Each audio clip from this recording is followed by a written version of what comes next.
So the course is free now, huh? Sorry? The course is free, yeah? The training is done.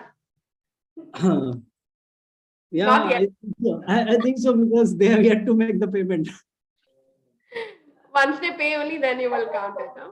So the offer that I have given is a very irresistible offer, and it's a offer like they pay as they want. That is the offer which I have given because this is a very new coaching program I have started, and so where they have the choice to pay as per their ability, willingness, and the value they get. But they have to pay something in beginning, and then they can pay later on. Yes. So We are going to do a little bit of pricing strategies today. So it's a little different kind of an offer. Yes. Perfect. Okay, great. So hold that for now. We're going to come to.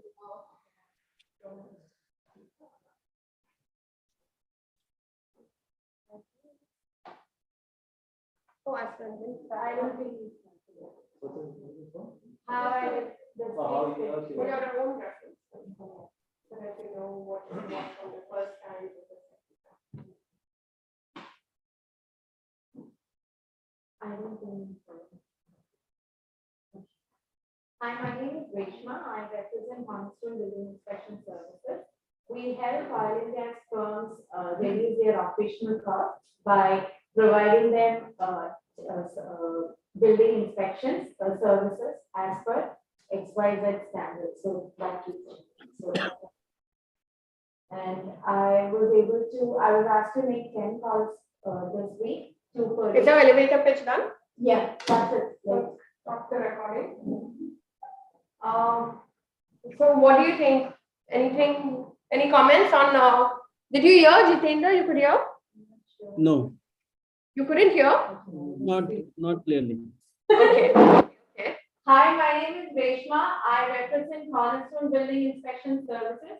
We help oil and gas firms reduce their operational costs by providing so-and-so services as per so-and-so standards. Okay, stop. Yeah. So what is different? Is it right? Yeah, it's more focused. Okay. It's more clear. But does it have a hi, I'm Reshma, I represent Cornerstone? Yeah. Okay, so half the times, unless you are a google.com or your Amazon, then I care. Yeah. But if you are just XYZ, ABC, who cares, right? Yeah, but actually, the first call when I made, I started by saying we help. So then they were like, who are you and where are you calling from? Yeah. Like that they asked, then I changed it this way because these are proper oil and gas firms and they want to know who you are. Right. And so that's your learning curve and that's your script that you're writing for your company. Yeah.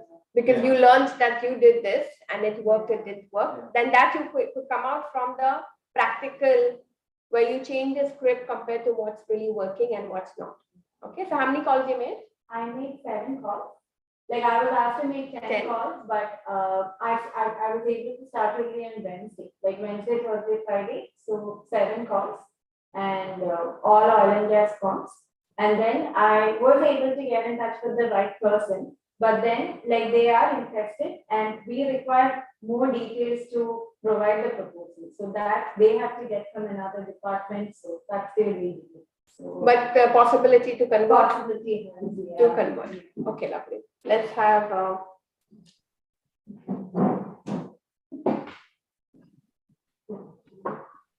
Say loudly for Jitendra, can you? For me, the thing is, I'm going to be with the pitch is not a concern from the company I work for because I couldn't make a call. Sales, by the way, not us. Yeah, I couldn't make a call for concern because Yeah. So do it for your company. Whatever. This is a sales stream. Is it on? It's on actually. You can stop and start again.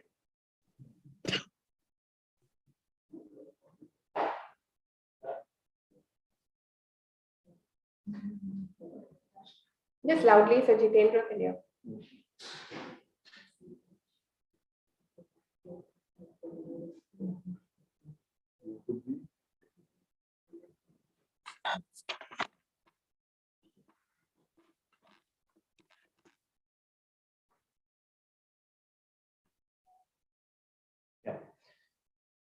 Hi, my name is Rijo. I represent Abu Dhabi Energy Services.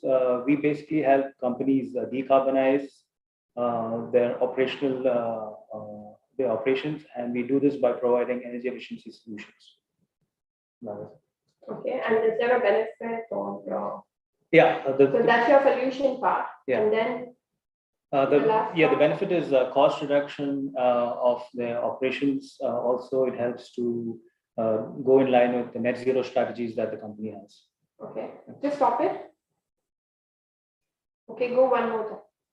Just start again and go one more time. Hi, my name is Rijo. I represent Abu Dhabi Energy Services. One second. This will not be shared, right? It's just for our internal. Okay. Just for your own self-reflection. Hi, this is Rijo. I represent Abu Dhabi Energy Services. We help companies decarbonize their operations by providing energy efficiency solutions that align with the net zero strategy of the company and also provide cost reduction to the operations. Did you miss who have the challenge jobs? I believe I did. The formula calculator. Yes. Let me just put it again. Okay. Hi, this is Rijo Abraham. I represent Abu Dhabi Energy Services. We help companies decarbonize. I think I'm going to go on again. Hi, this is Rijo Abraham. I represent Abu Dhabi Energy Services. We help companies to align with their net zero strategy and solve the problem of carbon emissions by providing energy efficiency solutions and cost retrofit programs. Okay, I think it's a bit confusing for everybody. Yes, because you have to be crystal clear. Yeah. That's when your pitch will be. It's a bit, the thing is, it's a bit, what do I say? Technical? Not technical, no, I think It's all over, I mix both cornerstone and this one together. So that's why it's all over. I need honest opinion regarding the pitch that I made. Like, was it clear? Like I would say 3 on 10. 3 on 10. Because you also missed on rubbing in the problem. The problem is operational cost. And for them, their biggest challenge is the quality of their work. It has to be attested by this so and so inspection. Say understand this, na? Because see, sometimes you're not going to meet someone from the industry. The elevator pitches you can meet. These And how can you make it relevant? Yeah, this was the specific calls I made For the this industry. area, for the industry. That's good. But you can say it anyway, because if Yeah. you don't get me on board, who already knows what you do, Yeah. then you can just say it. Yeah. Try once. Yeah. Just start there. Jitendra, are you able to hear? Yes. Can I start? Yes. Hi, I'm Anika from Cornerstone. Actually, we have the hotels who was the target market, and we have the challenge. They have the challenge of the quality of the inspection and the inspection reports of the quality of the inspection report. And we offer them a price with the price not lower as a medium and with the high quality of the reports, and which help them to achieve emotionally they'll get attached to our company, and also they'll benefit with the quality of the reports. Okay. Inspection is very general. Right? Nobody, it could be any inspection. It could be food inspection. It could be. So you want to be slightly more accurate. So try one more time. And at least 2 problems. We have hotel. Again, hotels can be very wide. Who in the hotel is facing that issue? Engineering. We have hotel engineers who face the problem of degraded, failover, shut down, or whatever from your. Look back to the notes of what you wrote as your key problem areas. So when you go back to this table, go back to those exact keywords that you have written and try to see how it can come out. So first you write it crisp, and when you're making these calls, you need to have it in front of you so that you can read it. I would be very happy if someone wanted to read. There's no harm. And if you had said it 10 times in front of the mirror, you wouldn't have needed to read it. I think my earlier pictures were on this picture. Yeah. Correct? So try again and record it one. I'll send the final one to your listing so that you can use as a benchmark when you keep doing in the future. Once you can have this recorded, keep it in your phone. So before you start making the call, hear it 1 2 times, then you start to order.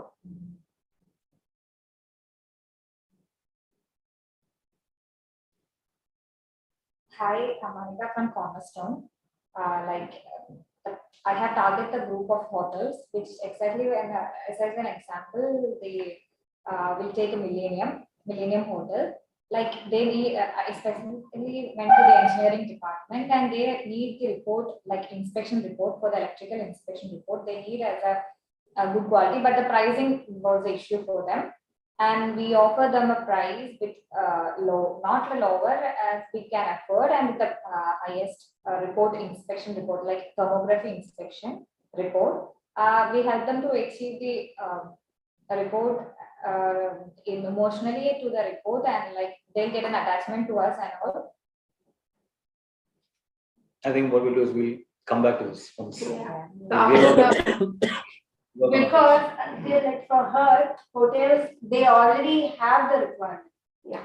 So in her case, she didn't have to Yeah. pitch much. And maybe you don't want to touch the price, but you can write it out and send it to me.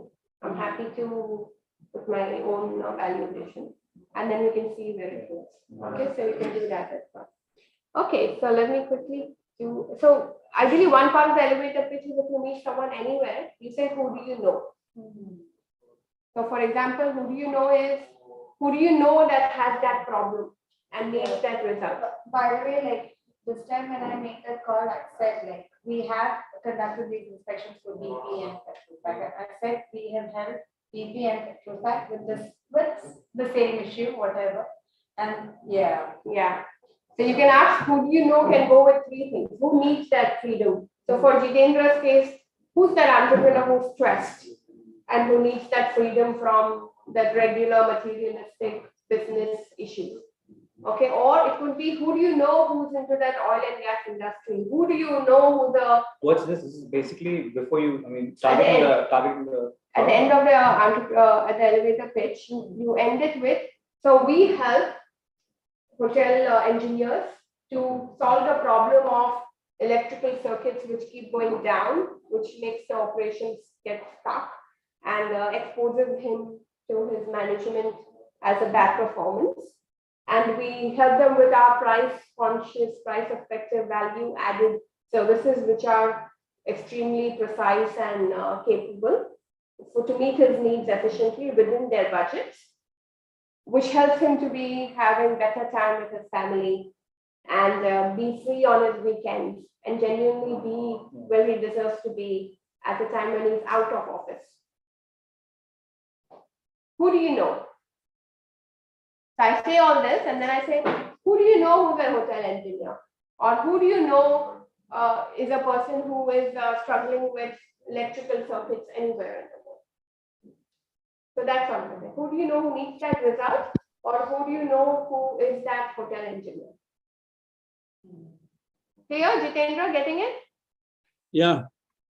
Okay, so I want to go to the first slide, which was supposed to be the starting point of but I held that. Just watch this. I will share sound.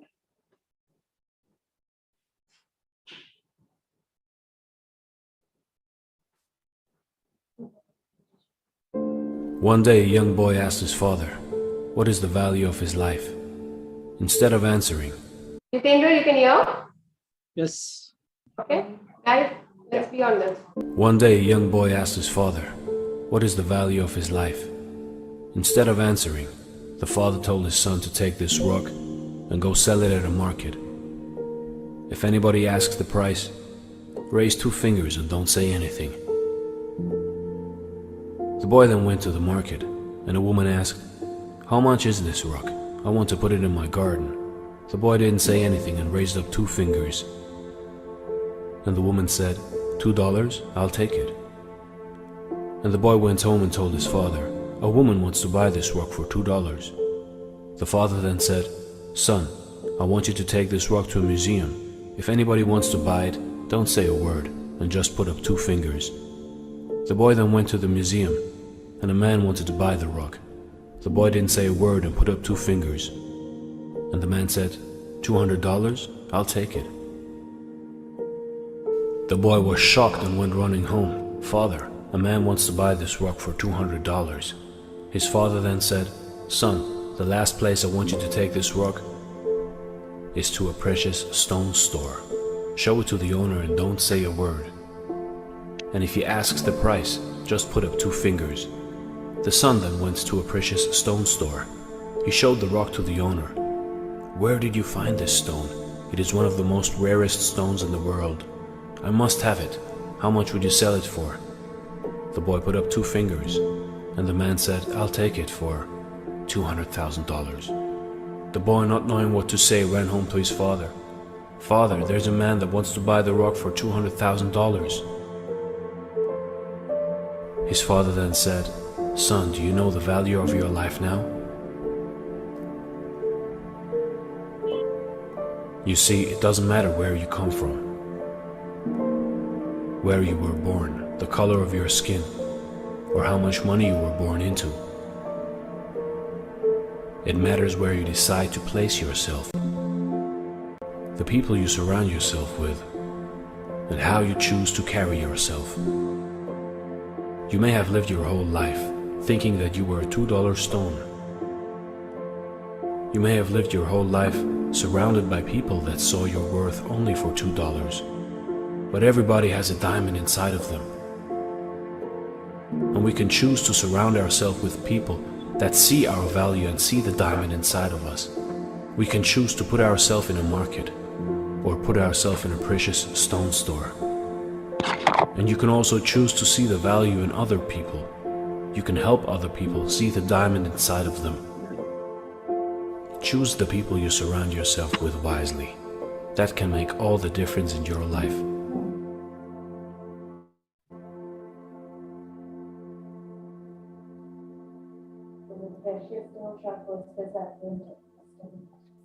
Yeah. So what does it tell you? Anyone wants to debrief? Value is in the eye of the beholder. So are we looking for which customers now? Cheap customers or sophisticated? Museum and the right. Yeah. It's about where you take your product, who has a bigger problem, who is suffering higher, who wants to pay a higher price for that. If you go to a 2-star hotel, they will be giving you a tough time. But if you go to a little better property, then maybe the price more will not be as much because they're just mentally prepared to pay a lot higher. Then, okay, getting that? So today we're going to do a little bit about the pricing strategy. So that's why this was supposed to be the first video. Okay, so let's get started. The question is why some salespeople or some businesses sell 2 or 3 times more than others in the same industry. If you see the real estate market with the brokers and all that, some of them make so much more money. Some of them become millionaires and billionaires also, just selling property. But some of them are hardly making ends meet. So what makes some people different in the same industry? So in your electrical circuit industry, in Jitendra's coaching industry, there will be some people who are making a lot more money than what you guys are making. What is making them take the bigger pie of the market, and what are they doing different? I think they choose their customers wisely. They choose their target market. They are more focused. They might be like, okay, this is the sector we're going to target, and that's it. Correct. Go for one. Okay. Yeah. What else? So they are. She's saying they're choosing their target market wisely. What else? They probably learn from their previous mistakes and build up on top of that.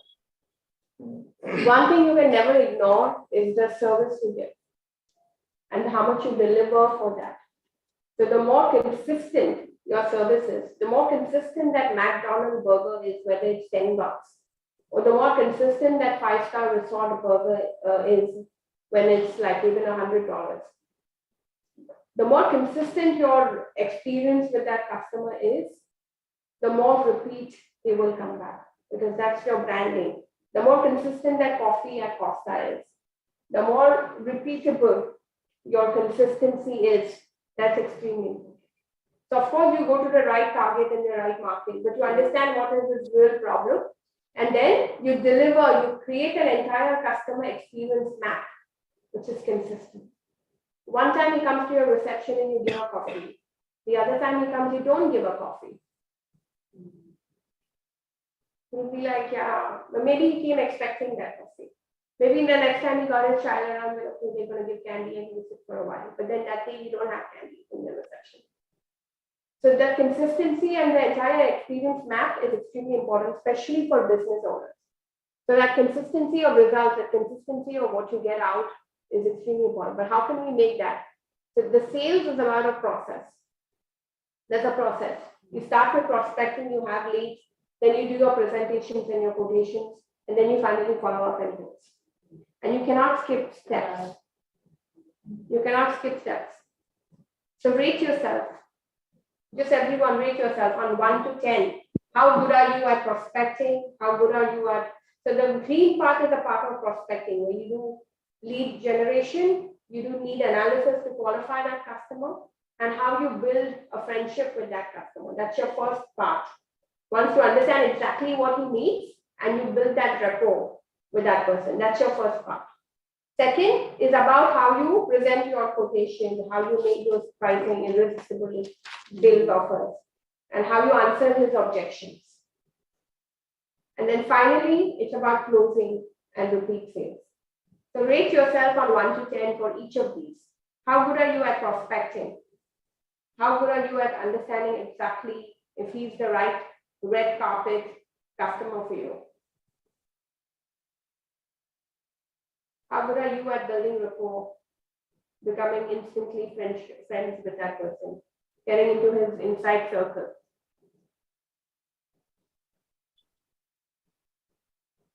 Are you technical enough to create that solution and present it? Or do you need help? How good are you at creating that technical presentation? After you submit your quotation, they will ask you objections. Too high, not good quality, or blah, blah, blah, whatever objections. How equipped are you to answer that objection? Say you did everything. Are you able to close the deal? Are you able to ask for the money? Get that order? How good are you at closing the deal?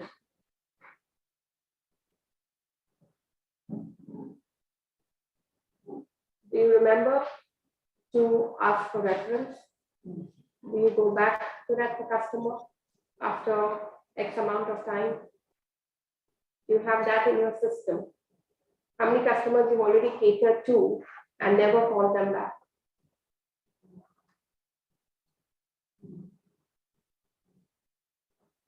How many customers have been your customers? You served them. Today he's not your customer. What's KRA? What is it? Bracket sales, steps of sales process, bracket KRA. Yeah, key result area. So when we set KPIs, when we set goals for our sales teams and stuff, these are something that we want to break down into actions and see what and how we fit. Which is your weakest area? Which is your strongest area? Jitendra, which is your weakest area? I think prospecting and repeat sales and reference. Okay, good. So customers that you already catered to and they trusted you once with their money, you don't have anything to take back to them. Or you've not gone back to them with something else, or an upsell or a resell or anything. Okay. What about you? What's your Presenting solution. presenting the solution? Okay. Good. Great. And which is your strongest area? Building rapport. Fantastic. For me, weakest area is prospecting, and strongest area is building rapport and repeat sales and repeats. Okay. If I go back asking them like, how did it go? Do you have any suggestions for improvement? Oh, yeah. Especially with oil and gas lines, I do that. Okay. What about you? I think personally for me, maybe the last step might be the weakest because I normally don't go ever back. Yeah, I've not thought of that. Okay. Something automatically comes, but I don't make that active thing to go back. Okay. It's more passive. Company-wise, because I was just saying personally because for the other company I'm working for. But I think company-wise, I think our weakest is prospecting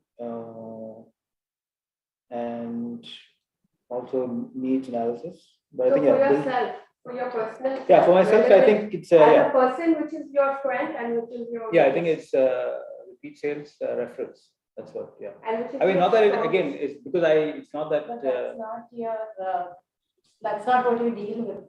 Yeah, that's not what I deal So, with. yeah. It's not what I deal with, but I think yeah, that's something very passive. Like sometimes it comes back and that's it. But in terms of like There's no actively, structure. yeah, that's actually pursuing it. Yes. And what's your strongest? I think presenting solutions, answering objections, all of that, even closing the sale. Yeah. Okay, brilliant. So you're strongest on 4, 5, 6. Yeah. You're weakest on 4 and 5. How are you on presenting solutions? Presenting solutions, I have given 8 on 10. 8 on 10. So you're good on that. Yeah. And your weakest was Prospecting. prospecting, means opening doors, where she Yeah. was strongest. Correct? Jitendra, your weakest was which one? Prospecting, Prospecting, right? And your strongest was answering objections. answering objections is your strongest. And presenting solutions, what was your? Presenting solution is 7 out of 10. Okay.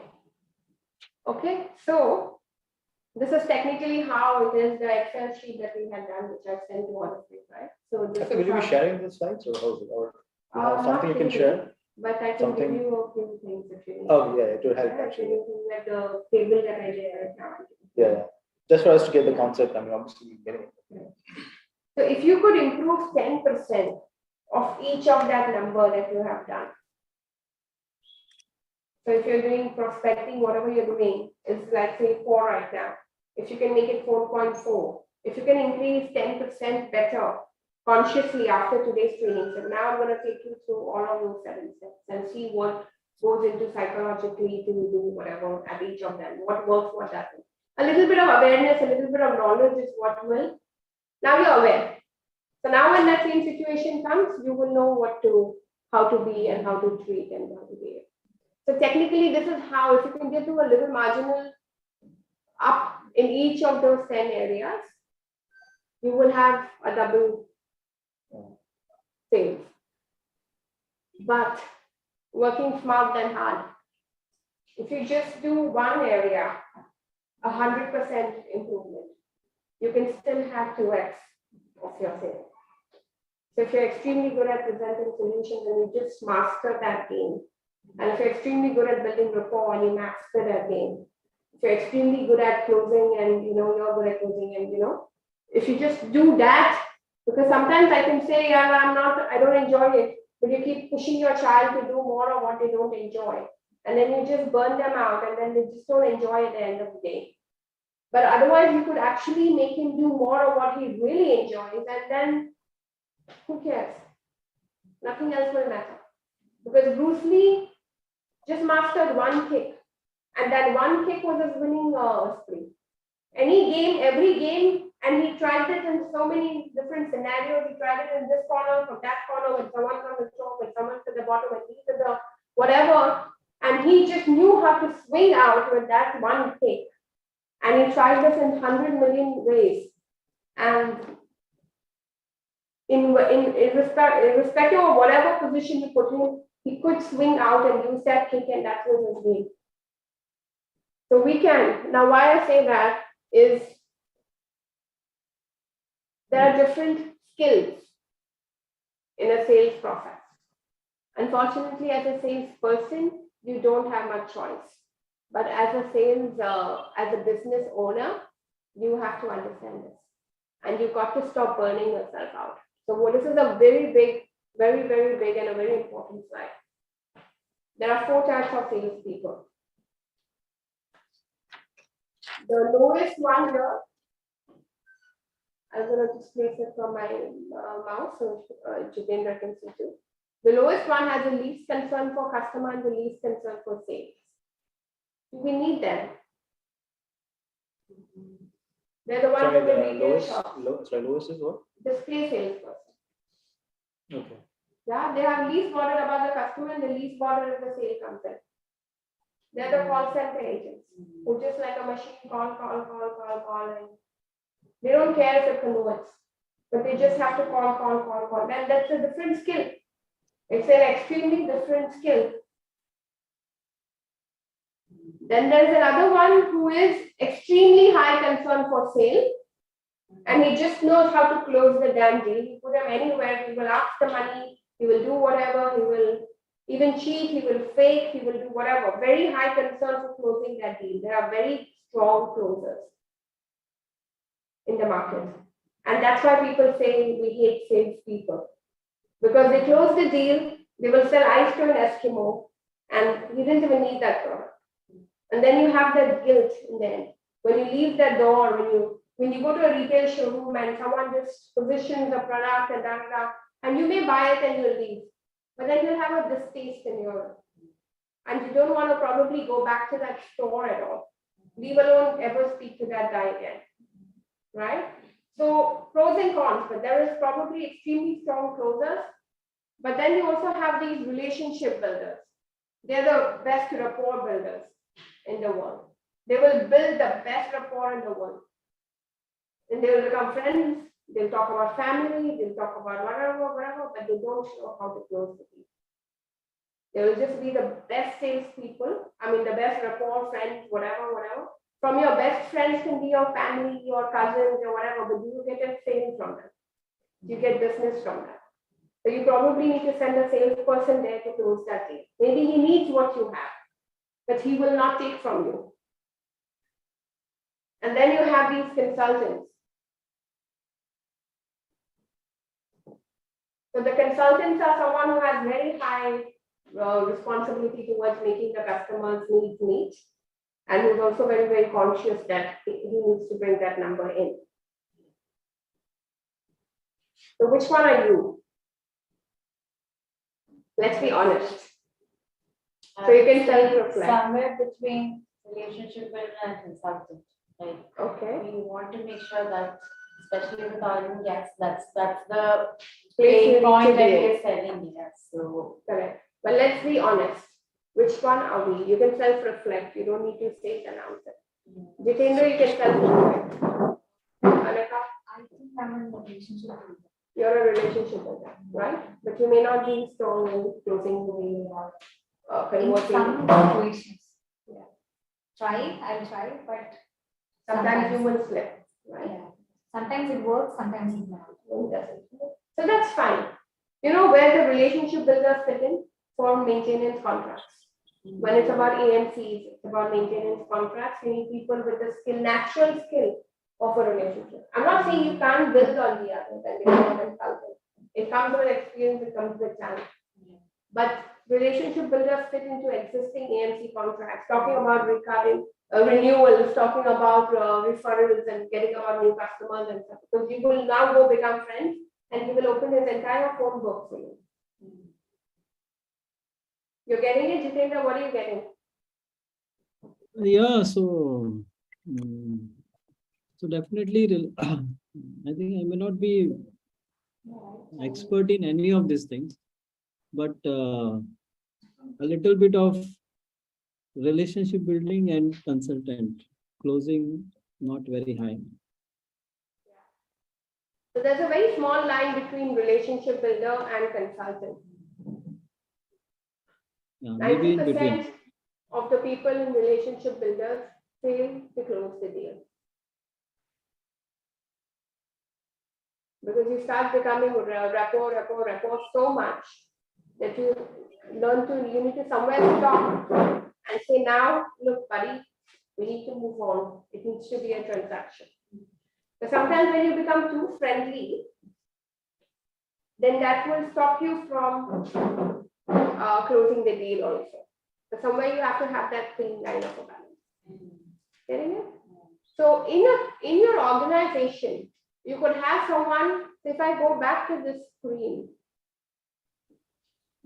you say you're good in a few of them and you're not good in a few of them. So do more of what you're good in.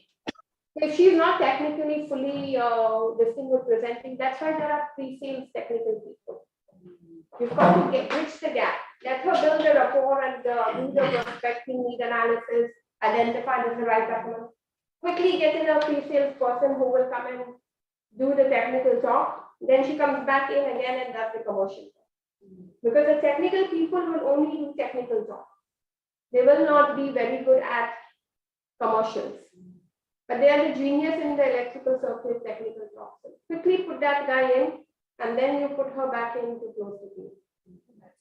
Yeah, that's what's currently happening. But only thing is that, being a smaller lean team, as the projects increase, it keeps shuffling. So that's what from this we'll have to take the learnings and see how we can.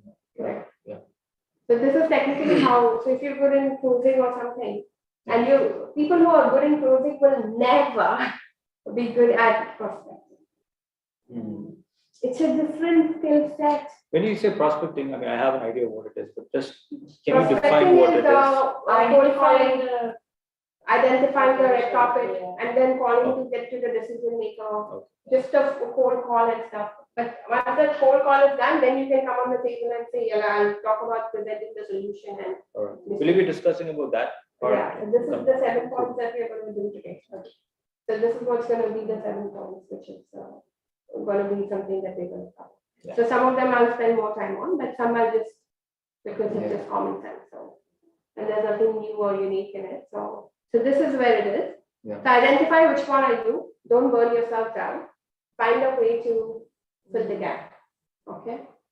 So the first step is about prospecting, getting more leads. Yeah. Where do we get our leads? Let's brainstorm. Where do we get our leads from? SEO, okay. SEO, previous client referrals, LinkedIn, cold calls. Okay, so let me write. SEO, referral, which you said you don't do. Okay, cold calls, okay. LinkedIn. By referrals, what he meant is like, who are you talking about referrals? No, he just said referrals. So, and before he said this is my weakest. I'm joking. What he's saying is, maybe last year, once we say that we did an inspection this year for a particular hotel, next year, by default, the inquiry will come because they are standard procedure. So you're talking about repeat. That's repeat order. No. That's a repeat order. Same thing. Okay. That's what I mean. Yeah, but the repeat customer won't have. Yeah. Okay, but where do you get leads? So, Jitendra, where do you get leads? From the market, from basically where the people are. So WhatsApp groups, then connections, previous clients, and then of course the social media. Okay, and social media. So everyone is on social media here in this room? Everyone is getting leads from social media? Yeah.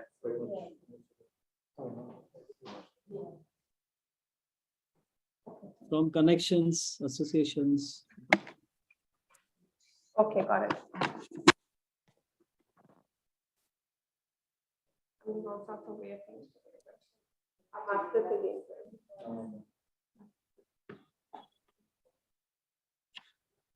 Okay, so this I'm going to go very fast on, but this is, you can get from your family, friends, and colleagues. These are places where you can easily get The one to leads from. Yeah, Jitendra? I can't see what you are doing.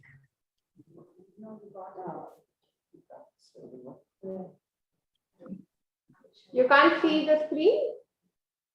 You can No, see you are now. doing you are doing something on the board, no? I cannot see the board. Yeah. I know that's not easy to read, but I was just writing what you guys were already saying.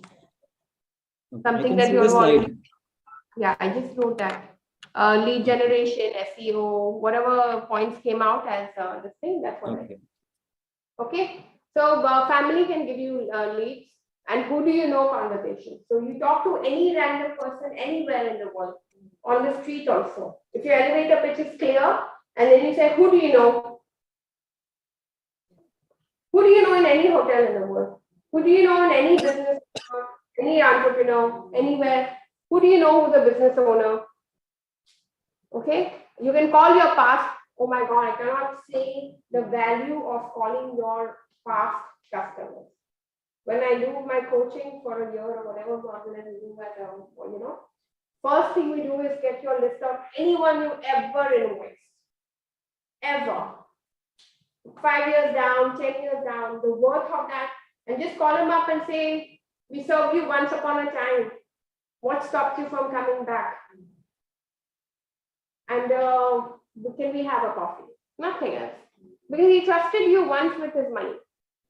Like you've come to my training today. If I don't call you back in a few months or something like that, I'm just going to be like, what the hell? We spent so much time, now we've got a certain sort of a bond.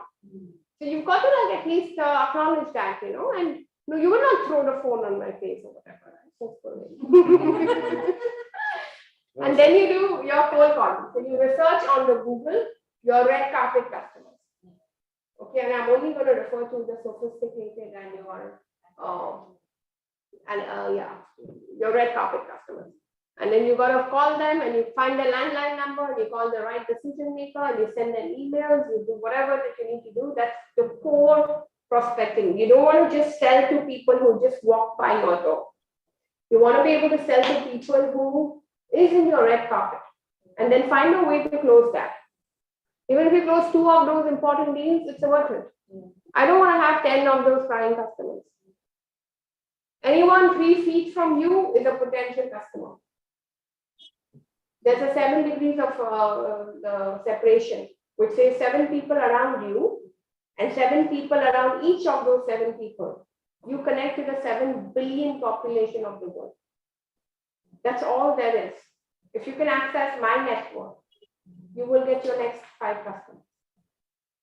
And if you access their 7 networks.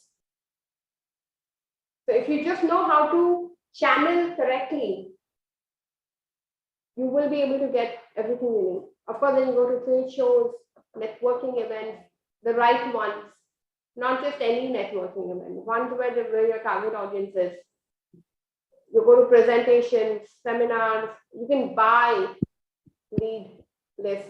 If you need hotels, you can buy a list which has all the contact list, and it will be a certain dollars, but it's worth it.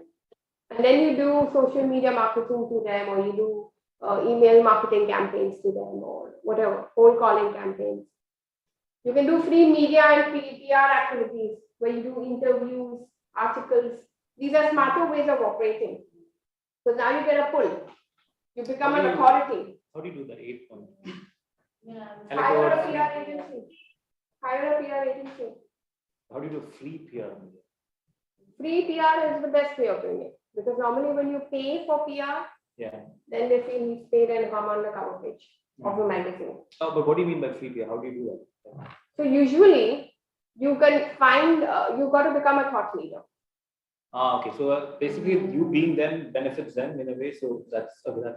So you got to become a thought leader. You got to become someone who writes an article in the Times, all the time, or in the Gulf News. There are so many people who are writing, educate, right? That's why people write blogs on LinkedIn. So that's a part of your social media, like you're educating the market about how, what, the 10 things to do or 5 things to do to stop that circuit from bursting. How can you be preventive in spite of having the worst company in the world? What can you do to save your ass? Something like that, like Jitendra can do when spirituality is done. What are the benefits of it? How does it help? Videos on it, all YouTubers on it. When you start doing that, then there will be events. And then they have magazines. In those magazines, you want to have an article. And if you have, you do it. If you don't, then you pay and do it. It's worth it. Even paid articles are very worth it. It's the best media marketing as long as it goes in the hands of the people. And then nowadays PR is online. And then when people search you in Google, you've got to be seen. But when people search you with CNN and you've talked on BBC or you've talked on like whatever, then you know people, you guys are like a different game. Now I'm not going to talk to you about $5. Like what? People will want to be or pick your card and things like that. So that's how you do this. So spiritual, Jitendra, for you especially, how can you position yourself as an industry expert? And he's already going for speaking at talks and stuff like that. So when I was going for a few events as a speaker, talk and all that, I hired a camera guy for myself. Because they anyway do the videos and all that anyway, right? But I hired a person and then they said for him to come in, they'll have to pay $2,000. And I'm like, what the hell? And then I said, okay, fine, let me find your cameraman. And I said, can you give one more person from your company? And then we deal it out and all. And he said $1,500. And I said, okay, fine, much cheaper than a bloody $2,000 for a 3-day event, you know. So yeah, he said, okay, and he came in and he put everything and all those things we streamed in YouTube and all that thing, and it's on your website, it's on your collateral. So more than what you say is what your people say, and that builds the credibility. Because everyone wants to know, you will go and blow your own horn, right? But if someone else can blow that horn, then it's worth everything. And when that horn is in the right places in the media, it's about working smart. Jitendra, you're getting something, no? This is important for you. It's very easy to do these things. Yeah. So some of my interviews were published in some newspaper and some magazines also. Fantastic. And then you can put them on repurposing content is the way it works nowadays. You've got to repurpose your content. So what is currently in newspapers, how do you bring it in social media? What is currently in social media, how do you create an email campaign and send it to all your contact lists? What is already in, how do you repurpose? How can you make a podcast out of something that you've written? People are watching at the same thing. So the same content, if you create one piece of a news article, you can create a podcast, you can create a YouTube video, you can create a blog, you can put on LinkedIn, you put on a Facebook, you make something different and put on Instagram. The same piece of content can be in multiple places in different ways. Or So, even like books, I think books in the published books also. yeah. So you can have someone else talking about your book or some theory about a crisp this thing, and you know, testimonials about how people felt after reading or things like that. So 78% of salespeople using social media outsell their peers.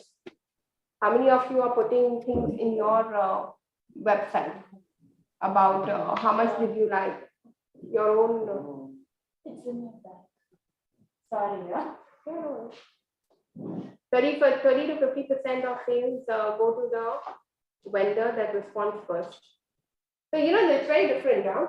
When you do lead generation, and I talk about I have one question from the previous slide. What is email blast? Is that same as email marketing? Yeah. That's what it is. So email is, I will come again. Okay. Email is more powerful than cold calling. It's straight and then. Much more powerful than cold calling. It just has to be impactful. And social media. So even when I get a page list, today the way people sell is very different than what we used to back in 1980s and 1990s. Because today if I get a list of even a database, I'm not going to start calling them like a dumb person. I'm going to send them out an email blast. Or I will pick that email list and send it on a Facebook campaign, and I'll run a campaign attracting those emails, and I will run a campaign of their lookalikes. Now I will show a picture which will say, are you interested in, are you suffering, blah, blah, how sick can life be when this is not happening and things. And then you'll encourage someone to click. And now they've clicked. That means they showed interest. Now they've given you a right to call them. So now if you call them immediately, you have to call them within the first 2 hours. So that's a game changer in social media. So when we do lead generation, we get like 70, 80 leads. And then you don't have the bandwidth to call them back. And when that happens, then it's just not happening, So, what you can do different is how you can connect fast. Because the minute the social media changes the game, it's about how fast you call back. So you clicked now, instantly I need to call you back. So you probably clicked on the Google ad and you called us. But if you don't respond or whatever, and if it goes one day or something, you forget because you're clicking to so many things and there is no connection. There's no physical, emotional connection. You will forget. So if you click on something 2-3 days back and someone calls me, like I love real estate in a way, So I am always looking for projects and stuff. Sometimes people call me after like a few months, and I'm like, yeah, what did I click on? And then it's not as hot anymore. Email is almost 40 times better at acquiring new customers than Facebook and Twitter. Okay. So we come to sales prospecting, which is only 13%. So now you got a list. Now you got a people, whatever. You did whatever, you did different places. Now what's next? Okay. So 13% of customers. So let me quickly give you a second. What are you going to do to do for yourself? Which one from this are you going to do? Just make a own list for 2 or 3 points. Which is your top 3 that you're going to do? You can say the number to me also. But you can make a note for yourself because this is how you're going to go and find your own leads. Okay, For actually we are already implementing some of them. So can we check that and take something? One more? insight is enough for making your business change. This is like probably just a list. But from this, if you only do one thing, you can change your day.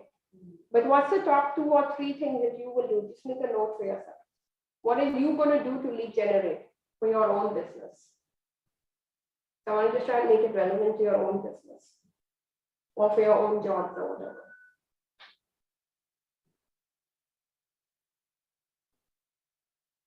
Are you going to talk about a networking event? Which ones? Are you going to try and create a lecture or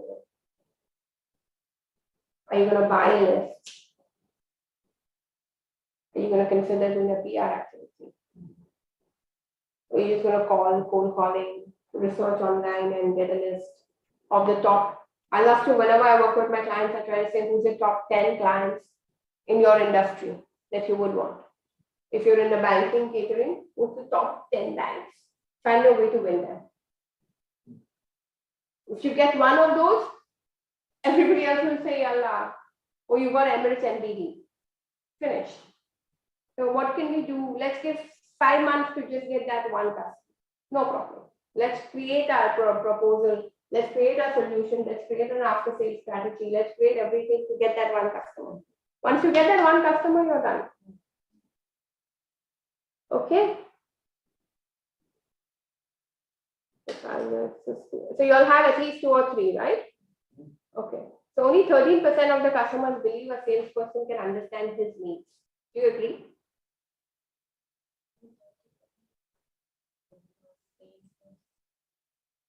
Most of the customers think that this guy is talking about his own thing and he has no idea what I need.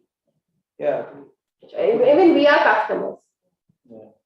How many times we know that the person we're talking to, he understands what we need. I mean, he's just in his own trip. Yeah. Jitendra, yeah? Yeah, when somebody is just telling about their product and service, then we know this person doesn't understand. But somebody is asking us and listening to us, then we are only telling them what we need. This is the golden mile, what he's saying. When someone just keeps blabbering about their own products and services, then, he doesn't care about my needs. But when you're asking questions and he's listening to me, this is exactly what the next slide is. An average salesperson practices what they say. So at the end of the elevator pitch, who do you know? Who do you need? It needs to end immediately. If you remember the call that we had done, he started with an introduction and he said, are any of these problems ringing a bell for you? So after every event, that these are the challenges that, so if you're talking to your prospect already, then I help the hotel engineers, whatever, who have the problem. Are these problems familiar to you? So before you go and sell your solution and your pitch and you start, stop. Any of this, are we on the same page? Let's bring him emotionally on board. The first day you met me, I got you into your problem zone. Then are you facing issues? So every salesperson practices what to say, but a superior salesperson practices what to ask.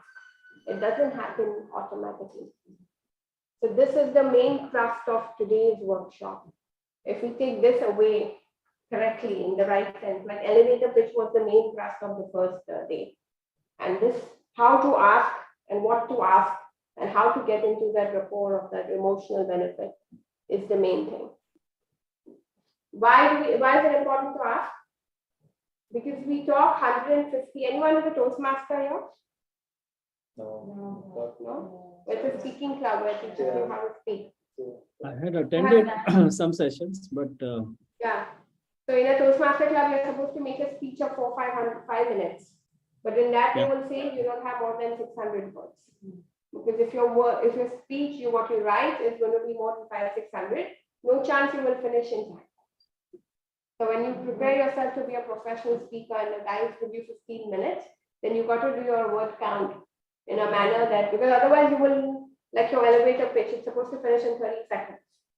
But you go on and on and on and on, cannot work right? But then you finish it in 30 seconds, but you didn't say the main things. Right? So that's the thing. So we speak 150 words per minute, but we listen 600 words per minute. And when we are talking,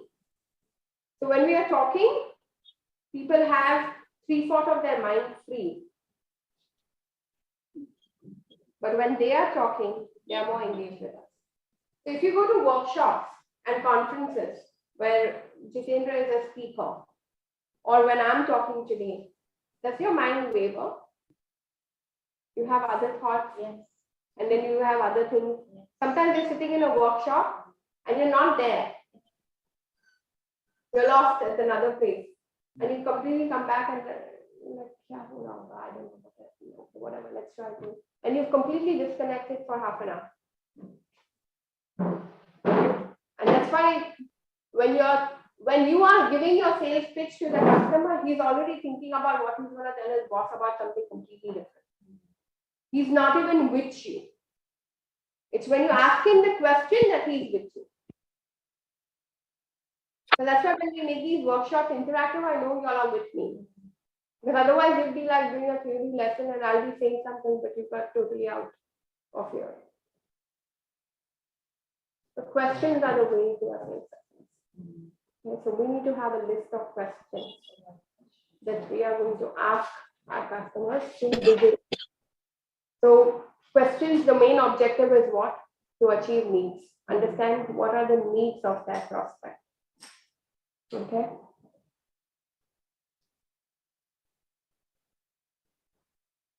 So now we've listed our red carpet customers. We have found research in the market, whatever, to see where they are and how they are. And now we have a list of chief engineers of a hotel. Now we've got a list of entrepreneurs who have a team of 15 people, 10 to 15 people who are doing 5 crores of business a year or whatever. That was his pitch, right? 100 some CR per year, right? So need analysis happens in 2 steps. Your current stage. First is you need to understand your current state. So your initial questions will be, what's your issues right now? What are you current? And you already know. Those books? Yeah, sure. Kind of, I don't know, running. So you can. So it's about what have you already tried? What are your current problems? Is it working? How is it in your world right now? And you know what? Honestly, we already know the answers. We already know because this is what we've already done yesterday. First day of our workshop was where we talk about what the problems are. But it's important that we say these to you. Okay? What have you already tried? What if nothing changes? Say you continue with your existing solution. What if nothing changes? What will happen? What if you don't do your sales training and you just continue like how it is? What will change for you? You can also ask him, what do you think is the real problem? That the product that you bought is not good, or the service of the company that gave it to you is not good. What do you think is the real problem? So try to list something for yourself. This is normally where the pain lives, and you've got to reach that pain. If you cannot access that pain, so when you're doing cold calling also, the first thing is about asking questions. It's about understanding. When I call a real estate agent, they will first ask me why you want a house. They will say, okay, I just say I want a 7-bedroom, I want a 10-bedroom, I want a 3 million, all that. She's like, where do you live in right now? I said, I'm living in a chopra in Karama. So how am I going to get a 10 million house? Yeah? So somewhere you want to understand that so directly, indirectly, what is it? Why do you need it? Then someone will go and tell you, I need it because my kid's school is hard. Then you know this is becoming more fun. Then you know that this is going to turn into, because he's got a real need. And why does he just want, anyone just doesn't take a house just like that. Oh, I need a big one because I need more people. How big is the family? Where are your kids? You want to know a little bit, So the more he will open up and tell you more things, the bigger rapport you will build. If he does not even care to open up to you, you think he's going to give you his money? If that person for Jitendra's client does not even open up to tell him how he's suffering with losses year on year, because of which he's not even able to take his family for a holiday, if he cannot even open up to his emotional problems to you, you think he's going to come and open and give you his money? So like, can I just share? Yeah, sure. So like yesterday, when I made a call, and so first I just understood where is he, what is happening, and then I asked him what is the impact that your habit of inaction is making, and if you can just, I asked him like, if you can just solve this problem of inaction, and if you can get into action, how much difference it can make to your business. And then he said, maybe 50 million. So then previously he was not even thinking that way. But when he told 50 million, and then I said that with this 50 million, what can you do with for your family, for your children, and how they may be suffering because of this one habit. And then he was really thinking about it. And he was actually not thinking of doing the program. And then when I told him, he brought his attention to this and how much it can really make a difference to his children's education, the quality of life he can give to his parents, and the impact that he can make to the society if he can just earn even not this much, even 10% of this if he can solve. And then he said, okay, I'm joining the program.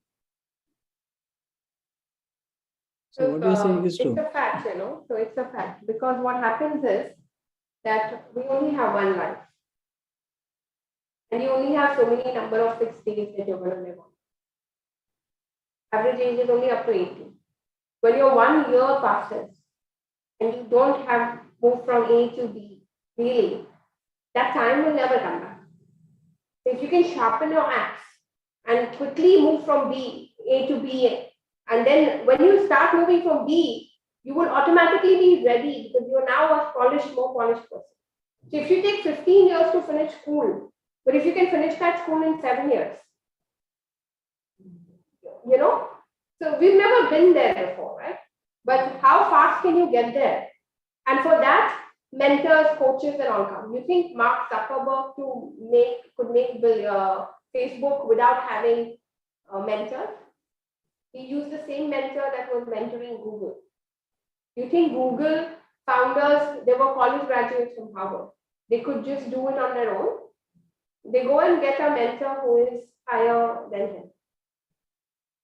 So it's about learning and coaching, but it's like big trainings and big coaching comes with a serious money also. And it's just about, if you just want to do something simple and standard, then it's only going to take you to a simple and standard.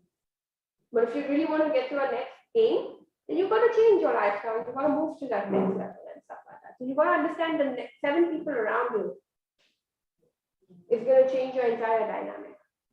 So understand where he is in the past, in the present. So understand that. When someone calls me for enrolling into the sales training, so I think Ibrahim has also called me, and Jitendra had also shown interest, right? So Jitendra, when you showed interest to join this program, what's the first thing anyone, if you want to join the program, will ask me? Ibrahim, you called me, right? Yes. You had spoken to Nagar first, and then you called me. No, I think I tried calling you, or I don't know. I think you directly called me, and then I connected you to my staff, yeah. right? So when you called me, what's the first question you would ask me? What did I ask you? I think I can't remember, to be honest. Sales training you found it from Google. I said, I found your site online, and I want to get my team up to speed. We're applying different strategies. We want to learn. Exactly. And the first thing you would be like, what do you cover? Yeah. Right? Obviously, anyone wants to know what is covered, what is included, what is not, whatever. And then I start telling you what is covered. I think you did. But I don't remember exactly what happened that day. So the first question I would always say is, what are you into? What's your industry? And then I talk for 5 to 10 minutes about what is your world, how are you doing your current thing and stuff. And then somewhere during the dialogue, we want to show that we understand what you do. It's not about, I have needs, I have sales process, this is not usual. I mean, what the hell? So there's nothing I can give on a phone that is. The only way I can, my success rate to convert is, for Jitendra, I had on Zoom call with him, where we said, what are you doing right now? What is working? What are you doing? How are they talking? How do they respond? Or they don't call you back. Okay, you're talking to so many people, but they're not converting. Okay. And did I give any solutions to you, Jitendra, on that Zoom call that we did? No. I was only discussing his own world, which he's living, for 30 minutes. But there's no way I can give solutions, because this 2 days training, there's no way I can just give it to him. Otherwise, he'll break it and it's create a complete chaos. Like, I can even give a few tips, but there's no way you can penetrate this whole thing in a certain structure on a phone call. So just get into his world. What is he doing? What happens when that thing doesn't work? What happens when he gets it with his current player? Everyone has an existing customer, right? Has an existing supplier. So what is happening in his current world? When supplier is not answering his word, don't worry about price and all. Nothing needed. In your elevator pitch, you have a price. If you have a just discount, you don't need to be higher. They'll just discount and they will sell. They don't need you there. Price is the last thing that you need to discuss. You always talk about value, and solutions to your problems. So never discuss price. It's not important at all. Just remind him that the current player he's bought, and why does he want to change? Because the current player is not able to deliver. Is he still going to take a cheaper price? You will live like that and you will suffer like this.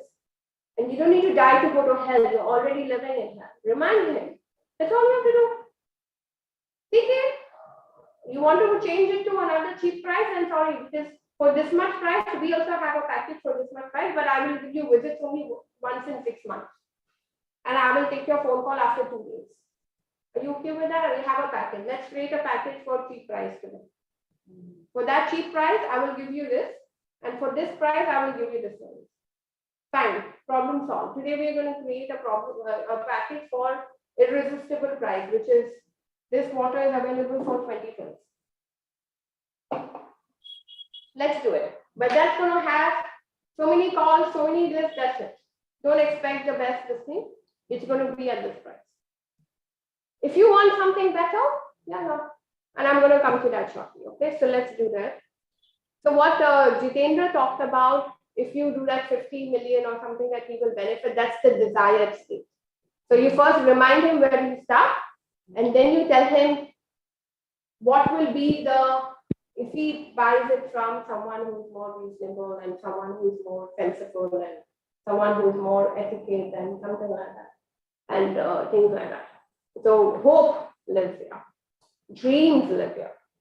I wish if I could just be at home with my family and not be worried about shit not working at the property.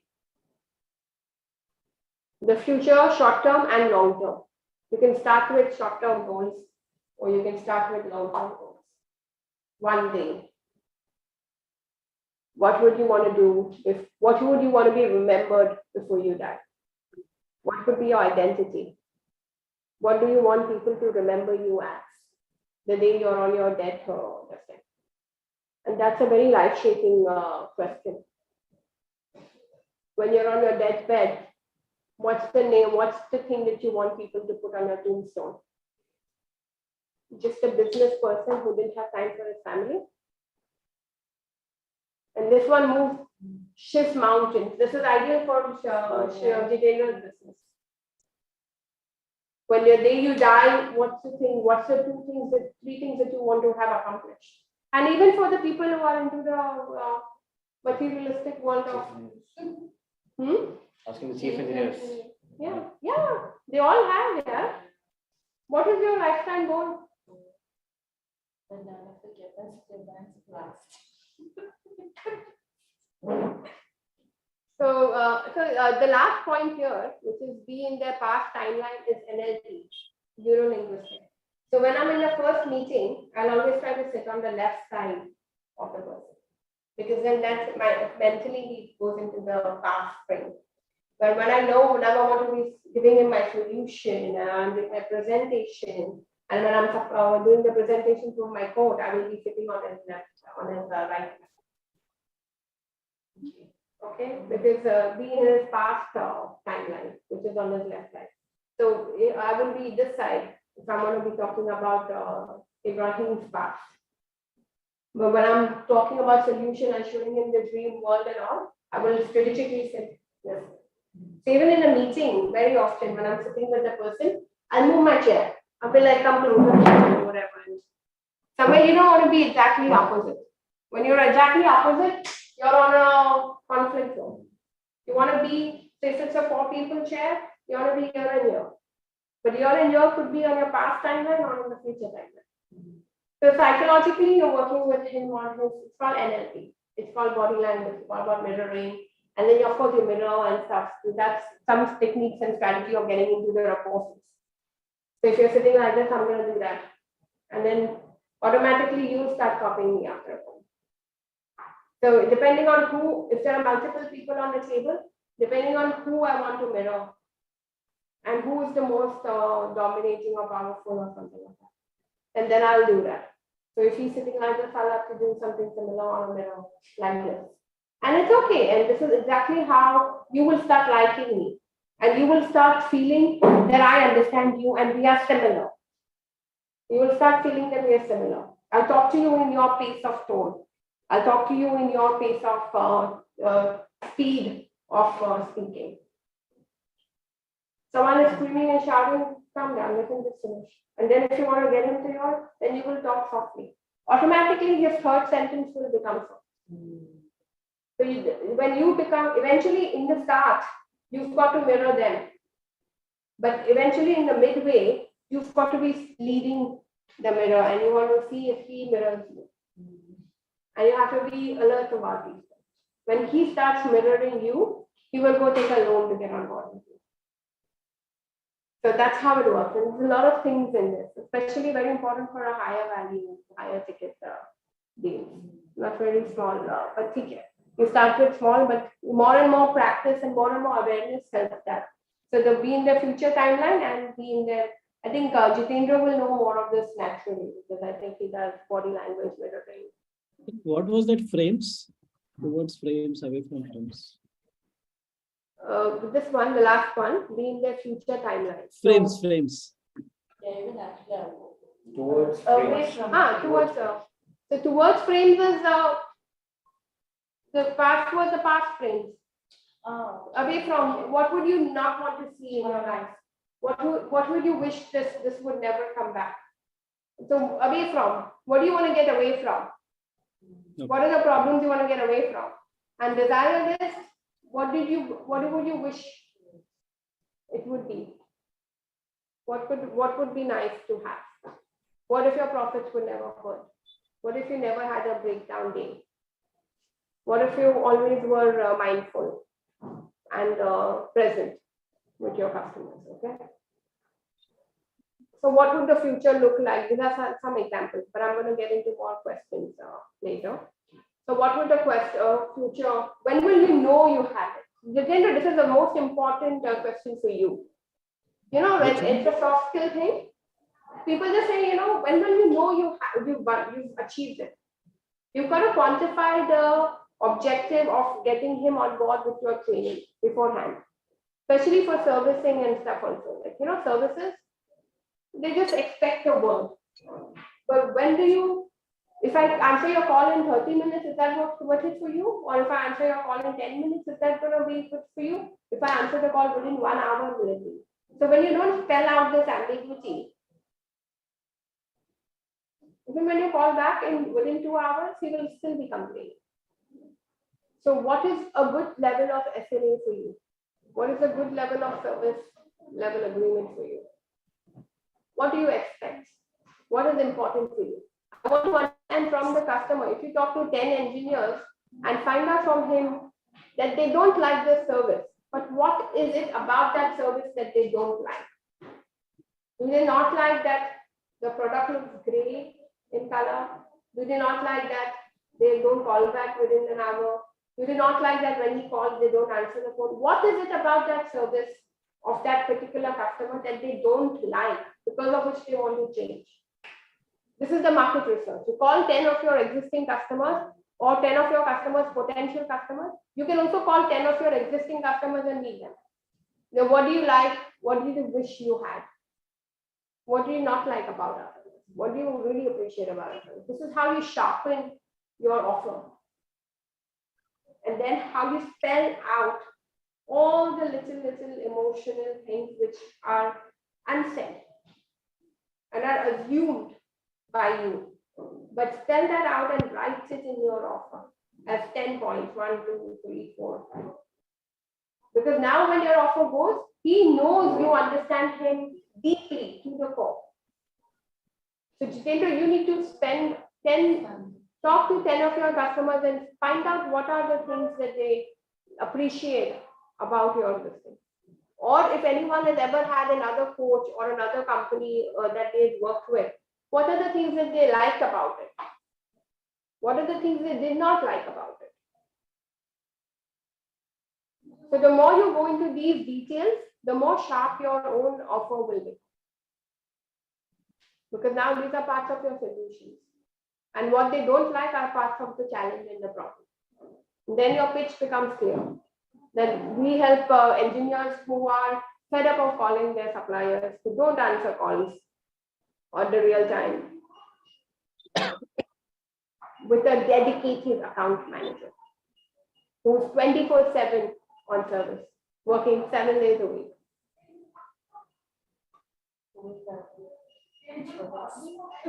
And you don't need that all the time, but I'm just saying, if you want to really disrupt the market, that's what WhatsApp did. That's what, that's when you really, and it did not cost every time to do that. It can be a working from home engineer. It depends on how many clients you have and how many times those calls come. It's like the Hyundai experience. Like 100 people used that offer, but they sold 1 million cars. So that's what it is, right? You all want to take a minute to understand and sink this in. And of course, in the end is the summary. The best salespeople, they will take all his issues, needs and all that. Will not go and sell. Remember the phone call. Yeah. They will say, so this is what you need, this is what you need, this is what you need. Anything else? Am I right? Did I get that right? You want to rewind, replay his own words. Now this is about using his own phrases and his own words. If he says, he talked about what did Ibrahim say? The power or there was a word you were using. decarbonize, right? So if he's talking about decarbonize, you don't use your own phrase. You use the same phrase that the customer used. Like you can say lack of profit losses in 10 different ways. But if the customer used a certain phrase, you reuse that same phrase. It just makes them like you more. So all these are very small things, but it builds rapport. It makes him understand that you are in the same. If he says Yalla, then you also say Yalla. Yeah, somewhere in your pitch you will say. And then sometimes you will notice you say Yalla and he's also saying Yalla. So now you know you're in sync. So that's the proof of concept. You're getting it, right, Jitendra? Yeah, I'm getting it, but at the same time, I also having like, if suppose we are not used to that, and if we do that, will other person sometimes may also get little angry that why you are copying me?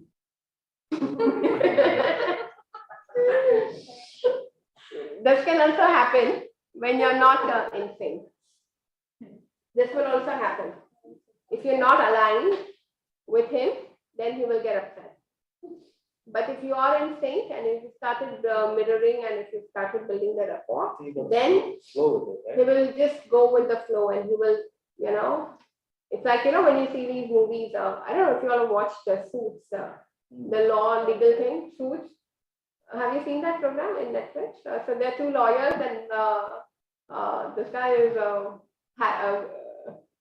the big guy who's the best closer in this thing, and then Mike, who's just an intern who's joined and stuff. And this guy is a little kid, and he'll go like you and this and all that. And this guy, the boss would be like, "Are you kidding me? I'm not doing that." So like stay in your line and stay formal, stay professional. But then when they actually strike a good deal and he appreciates the intern stuff, then he'll feel like, yeah, okay, up down or whatever, whatever in that 10D. So then you know that they are in sync. But when they're not, he will be pissed off. So of course, don't do too often and don't do too this thing. And how you do it is also there's a little bit of an exercise. Like, I cannot instantly, as soon as he's like Ibrahim is sitting like this right now. If I instantly become like this, but I'm going to say a statement, I'm going to say a little bit, and then eventually I'll go like this. And then if he changes body language, if there is one is sitting like this, and if you get it by practice. But this is what works. So Albert Einstein said, "I don't have really any talents. I'm only very passionately curious." So you want to ask questions, you want to just understand your customer, just genuinely get into his world. That king who had guns, just ask him, how are you winning your battle? What are you using? How is it helping you? Wow, fantastic. You've got that device? That's brilliant. That must be able to reach 40 meters, right? And that's what it is. How does that help? How many of those do you have? That's brilliant. I mean, how many more would you need? And how many staff, how many people do you have? That's great. That's a real winning strategy. Do you think that's enough? Do you think it would need anything else? If you're good, great. You're not selling ice cream to Eskimo. You're solving problems. So how will you solve problems if you know what he's living, or what is his plan, or what is he going through? What is his day-to-day activity? Okay. So top qualifying questions, and we'll take a break after this one. There's only 4 main indicators we should have in your mind. It's only NBAT, which is need, budget, authority, and time frame. The only 4 things when you get a list of calls that you want to make, the only 4 things you want to qualify is NBAT. The only 4 things that matter, which will be the guiding force if you need to meet him again or not. If this person finishes on the phone call, or does this person need a meeting? The only thing that will decide is NBAT. Does he have a need? I want 10 dresses. Do I need it? Everyone wants more, but do you need it? Okay, yes, I need it. But do you have the budget for it? Do you have the money for it? You will want 100 dresses. But do you have the money for it? Do you have the money for Zara or do you have money for Splash? So Zara, you know, right, Jitendra, and Splash is a more cost-effective brand. So do you have the budget for this or you have a budget for this? Are you the deciding authority? Do you need your husband along to decide? Are you going to decide alone? Do you need your boss along? Do you need your finance controller along? Do you need your purchase manager along? Who else will be authority to decide? You don't want to talk to only one person. So if you talk to only the chief engineer, you're just wasting your time. You've got to be educating the engineer about the technicalities and when you get a technical person and get it. But then at the same time, quickly you call the finance controller, the purchase officer, and you get that on board as well. Just go become a friend, authority, rapport, building something, and then by when do you need it? Your current license is expiring this year or next year or this month or next month or when? So if it's not going to expire for 3 months, I'm not going to be wasting my time right now with you. Because now you know what's your sales conversion cycle. If your sales is converting in 2 weeks, then you don't need to be working on something which is going to expire 3 months after. Right? Because your sales conversion is happening in 2 weeks.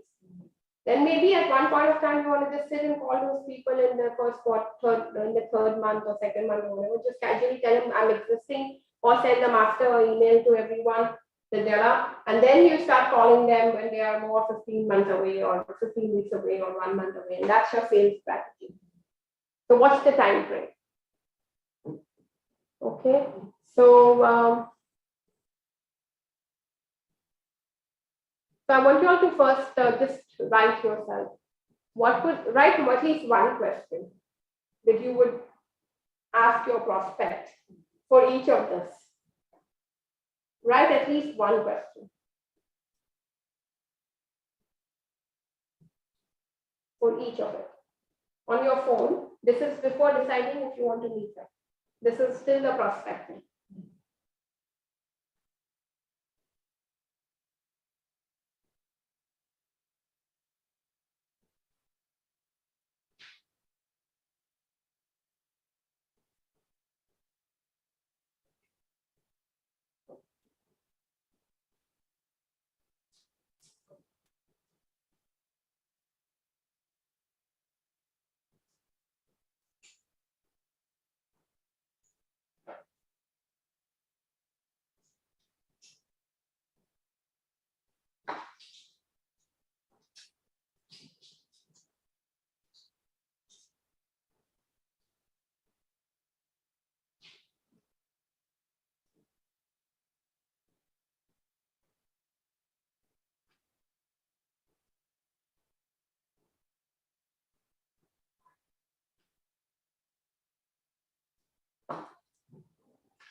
You want to share, anyone? Actually, for this budget, what else can you ask other than what is the price you're looking at or Okay. not sure, like budget part. Okay. Any ideas? There's a specific term in the vision for they have some budget allocated for that project. What is that term? Yeah, but it could be a different type of project, but if it's a new one, it's a capex, otherwise OpEx. No, Yeah. but again, I wrote text, but again, this is not for a specific project. For example, there's over smoking, that's. That will OpEx, we go with OpEx.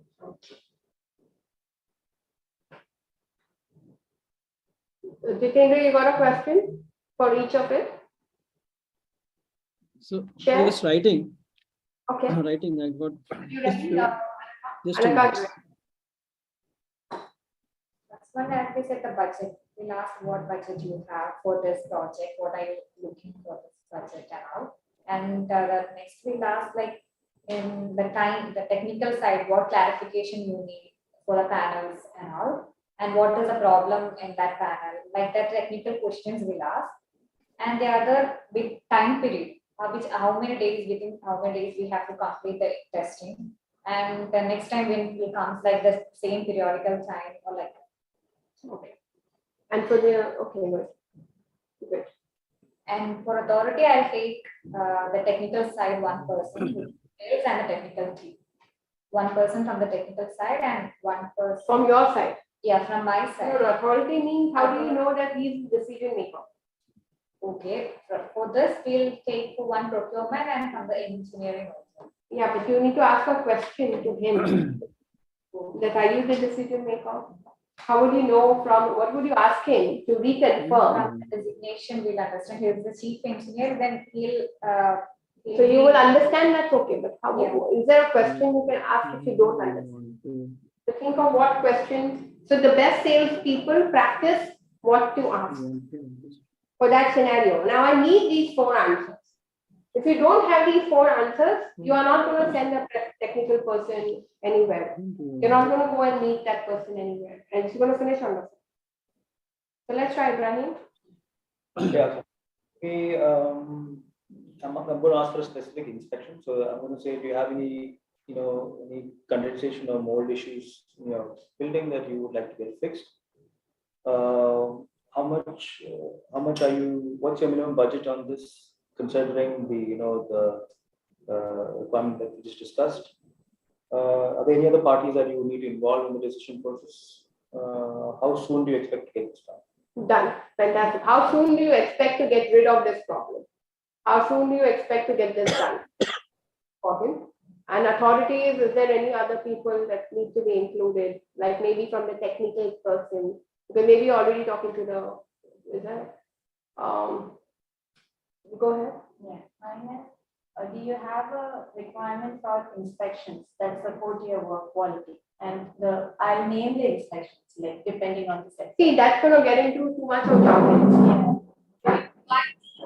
Like it depends. If it's oil and gas, they would be looking for that particular. But what he said was nicer when he said, do you have issues with corrosion? Condensation or, because inspection is about, are you facing the issues with things not working at par? Yeah, but again, for oil and gas, they needed inspections to ensure that the quality of the work or the building what they have done. Correct. So what's your question? So my question is, do you have a requirement for, I'll name the inspection, air tightness test or room integrity test that support your work quality, that attest your work quality. Okay. Then what is your OPEX? So instead of saying, do you have the need of it, you can also say, are you currently getting your stuff inspected? Yeah. That's a better question, because you are not like saying, do you have the need? Then you're encouraging a no. Because chances are that you already have someone or something. Obviously, nobody has nobody, right? Because if that's a statutory requirement by the law that you have to have inspections once a year, then it's a requirement. Then obviously he has. Then you're encouraging the customer to get no. So on your phone, you have to try and see how you can get more yeses. Because now you're psychologically preparing him into saying, so when you ask sometimes, so there are 2 types of questions. Initially, you want questions where he talks a lot. But when you're in the closing, you want to have summarized questions where he ends up saying more yes, yes, yes, yes, yes. Because now, because when you're repeating also that let me summarize that this is what we need, this is what, am I right? Yes. No, whatever. We will want to do it within this budget only. Correct. Yes. So you want him to get more yeses, because now when you say, give me your order now. Yes. Can you pay me now? Yes. So, because you just say yes, yes, yes many times, and you just got permission to say more yes. Okay. So, Jitendra, what are your questions? Yeah. So one is, do you procrastinate taking important actions? This is first question.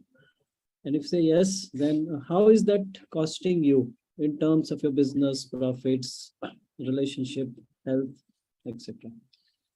Then whatever it says, that do you think if you can take more effective actions, will it make a big difference to your business and life? And say yes. then are you looking to address this issue? So this is my need qualification questions. If it says yes, then second budget is, do you have kept any budget for the same? So I know whether they have or not. And then for authority, are you the person who is the final decision maker, or you will need any other person along with you? And then time frame is, by when do you want to address this procrastination issue? So 2 comments for everyone. I think the budget, everyone directly said, do you have the budget? What is the budget? And stuff like that. So technically, when you say that, he will say my budget for anyone, even you guys included. You will say my budget is 1 dirham. Right? Can you do it in 1 dirham? Or it's not something. So sometimes the budget you want to ask indirectly. So what you want to know is, have you bought a Zara before, or have you bought a cheaper brand before? So you will come to know him. What car are you driving? Will tell you what is his budget indirectly. Where are you currently living? Will give you an idea about what is his OCAD. But when it comes to service, what do you ask? Who have you So worked with have you previously? used, which companies are you working sure. with? Have you used something? So now when you say who's your current inspection, who's doing your current work, then you will come to know. They don't disclose that. Yeah, that's fine. But indirectly or directly, how are you currently getting your insurance, your inspection reports done? Are you happy with them? What sort of companies have you worked with in the past? This will give you an idea about what's his level. For Jitendra, have you done such personal development courses before? Have you ever invested? Which was the last training that you did? So now you will come to know that he's never ever done anything in his life before. So is he my potential or not? And then if he says, yes, I've done the Spencer, this thing, or I've done this Jim Rohn training or whatever. And if he's done Tony Robbins training, now you know that fine, he's a person who invests in himself, who's ready for self-growth, and so indirectly or directly you need to ask the budget. You say, what's your budget? Normally for something like Jitendra, there will be no budget because there's no real deadline to it. Right? It's a nice to have sort of a product. It's not a must need, can't survive tomorrow without it sort of a product, right?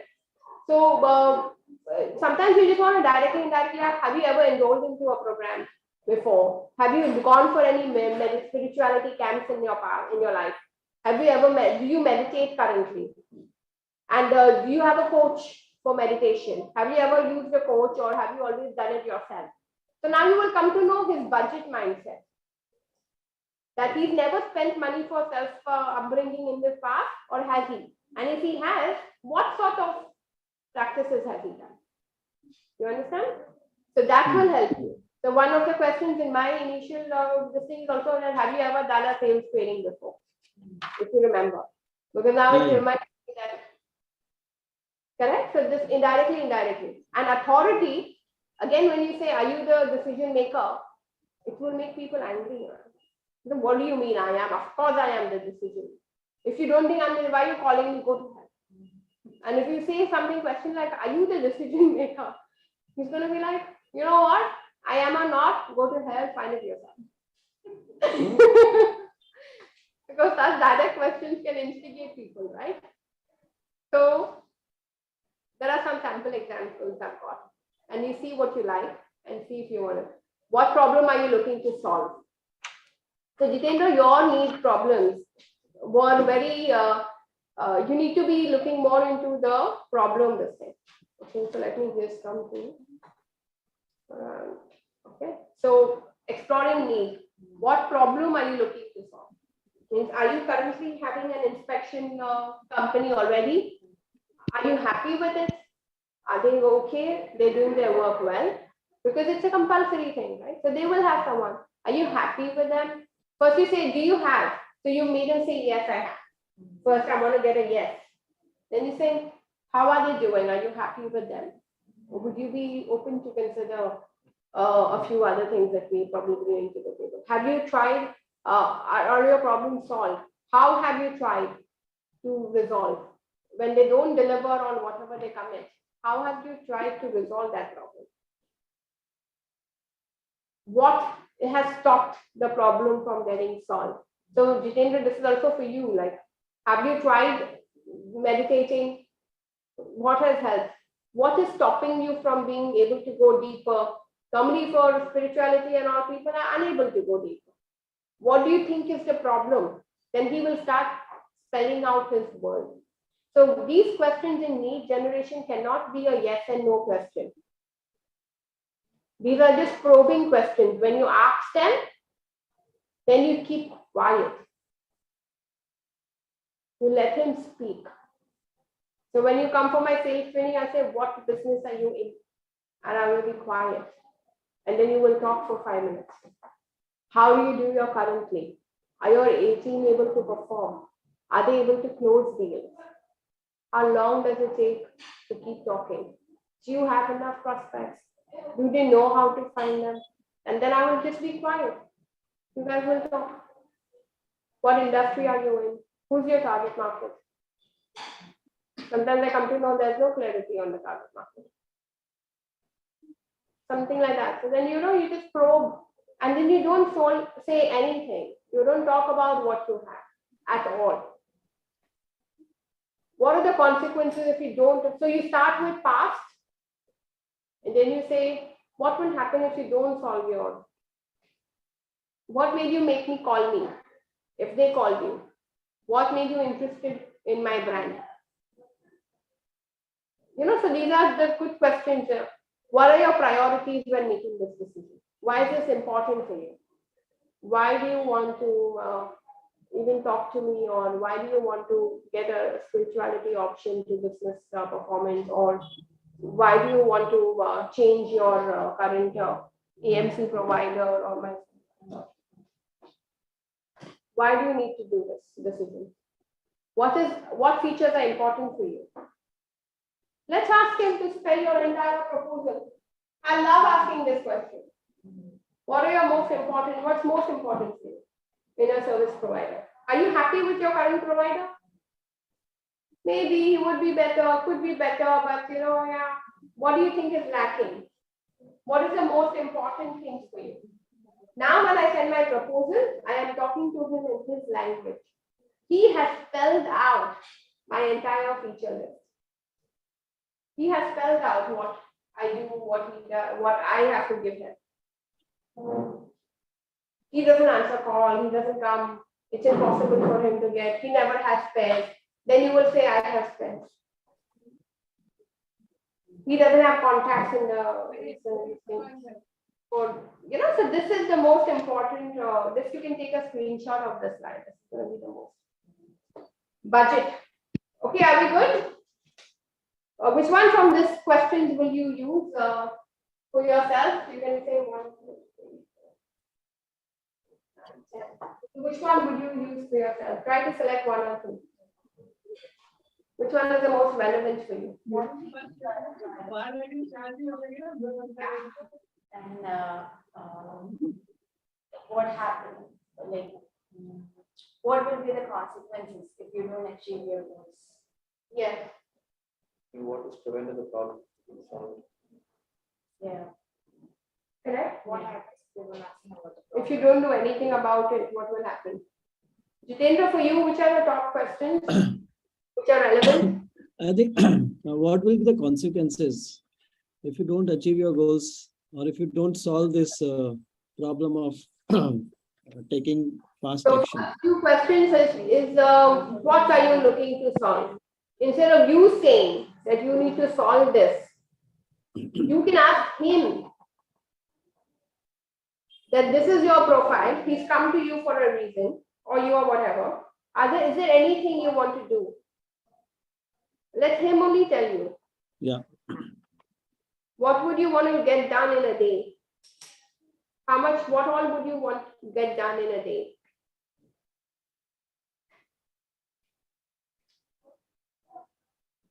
What happens if day on day, those things that you list don't get done? Yeah. How does it make you look? How does it make you feel? Especially when you go to sleep in the night. The day before you sleep, what would you like to have What emotion would you like to be at the time before you go to bed? Everyone knows it. It's just at the back of your mind. Bring it on the top of the head. Rub it in. So that's what need generation is about. Okay? Budget. What similar solutions have you done to solve your problem? You don't say what's your budget. Never. What have you used in the past? Have you ever tried solving this problem on your own? Have you ever gone to any meditation camps in the past on your own? What have you done to solve this problem?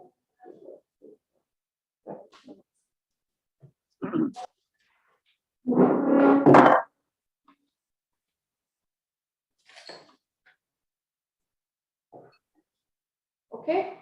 What other solutions are you considering? Competition. If you don't go on board with Jitendra, then what else will you do? Have you shortlisted any other programs?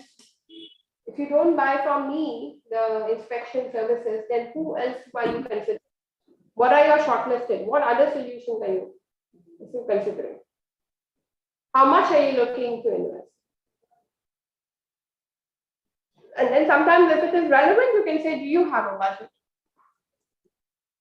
Have you allocated? But the best way to ask is, what have you bought in the past, or what is your real thing? And so that will tell me that has he ever bought a 7-bedroom house, or is he living in a studio? And does he want it now? Okay, he's never had it, but does he want it for his family? Does he want to live the lifestyle? And what are you going to do about it? Do you have the money for it? Okay, authority.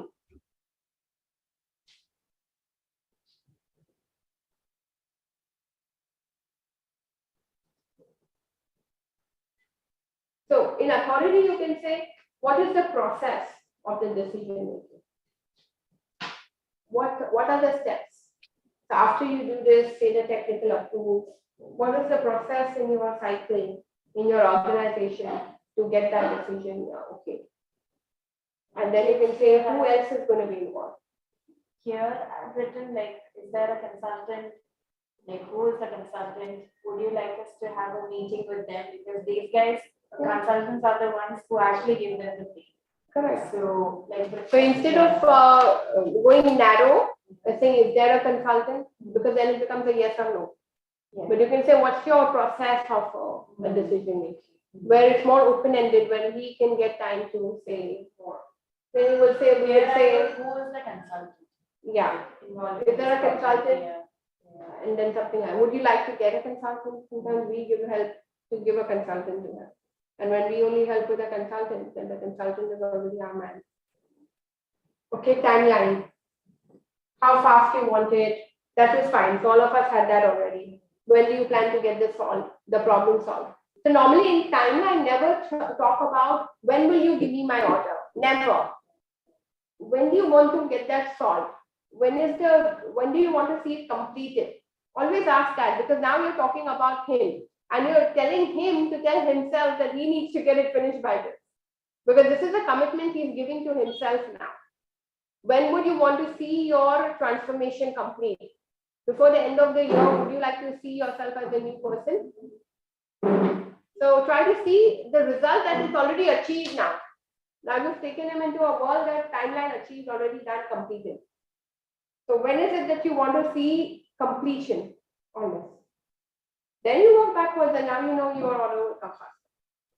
But if he says, oh, next year is also okay and the budget can keep this thing not a priority or whatever, we can do it by this year or next year, then you know how much time you want to call him again. Okay, and there's some general questions. These are very important again. Are you okay? See, sometimes some people just become too strong on a rapport and then they don't openly tell you that they're not looking at you favorably. And sometimes in a sales cycle, getting a no is all right. But getting it after 10 meetings is criminal. You want to be able to get that no in the first meeting or the second meeting or the third meeting. So sometimes you can tell him, I actually tell my customers, listen, it's okay, I understand. I may not be the right price, but will you let me know? Will you openly, so you want to give him permission to tell you openly that he will not consider you going forward? Will you please tell me that it will not work for you or it will work for you or whatever? And then you want to tell him that what's the best way to communicate with. So he will say, call me or send me an email. Hello?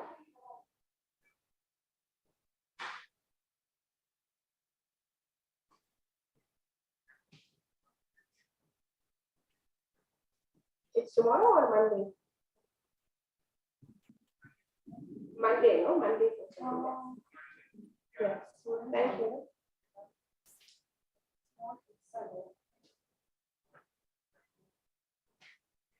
No, 4:30. No. I'm in a meeting actually. Yes. Can I call you back later at the main number? I'll be there at 4:30. Thank you. I'll be at the building, right? Okay, thank you. So what's the best way to communicate with you moving forward? So he says, call me, call my landline, send me an email, send me. So now you're somewhere taking a permission to do whatever he likes to do. So, this will not make you think that shit, am I calling too often? Because next slide is going to be about follow-ups. So when you're going to follow up with that person, and how many times are you going to call him and what's going to make him, talk to you or not? It's a discussion, right? So that's what it is. So, and will you be my champion? Because you want someone to support you. So there's this entire thing about when you do this, because I think the camera has gone off and let them see me. So what happens is there's an entire training I do about story selling. For every sales cycle, there is a story that you tell. Because this guy, the engineer, will have to go and tell how you are good to his manager. And when the decision is taken, you will not be on the table. There will be other people talking, the owners, the this. For Jitendra, his wife and his friend and his best friend, or someone will be talking about why, people share, right? So somewhere you'll be like, sometimes it looks like you're weak, that you're going and taking coaching. But that sort of a thing. Sometimes people share, they don't. But when that decision gets discussed or reviewed, you will not be on the table. So that's why we have this thing that, will you be my champion? Will you give me the inside story about what went wrong or who else do I need to talk to or whatever? And then we have this entire training about story selling, where we, right from the time, the need generation to the objection handling, to the asking about the budget, everywhere we find stories that you will tell, because stories are faster to remember. So it's not about what you say, it's about how you make me feel. That will make me close the deal. So that sort of a thing. So how you can engage him and how can you give him, and stories is about references. This customer was losing so much money, and I give him. So even when we have Entrepreneur Connect and we say, instead of your elevator pitch, talk about this customer was having a problem and he was suffering and he was and then he took our solution of XYZ, and today he's making $300,000 monthly or 300% profit, whatever. So the whole thing is with a story. So instead of saying I help entrepreneurs to do I help Millennium Hotel to, today I want to share about, we helped Millennium Hotel who was suffering with that 1, 2, 3, and we supported them with our 1, 2, and today now they're making profits of 30% per month. So it's a story. You didn't even sell anything. You just said, and now he's like, I also wanted. Cool. So that's our slide. We can take a little break. We're good for a break. I think all of you are done. So Jitendra will be back in 30 minutes is good. We'll go up. There's already food everywhere. They have like ready sandwiches, whatever, ready.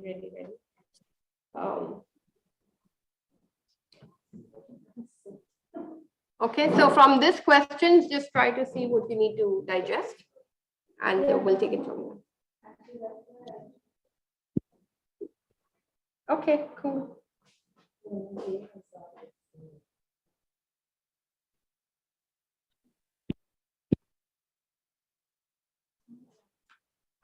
let's be back at, let's do 1:45 if we can. I've got this room till 3 only today, unless nobody comes. Sometimes they don't come, they book and don't come. But otherwise, we'll have to maybe wait. Half an hour should be more than enough, I think. 1:45 sharp if we come back. Yeah. If we come back at 1:45 sharp, then we'll have 1.5 hours probably. And what about you? I'm also coming. Yeah. Yeah. If you want to take a drink or anything.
He's actually, he was just here for a while.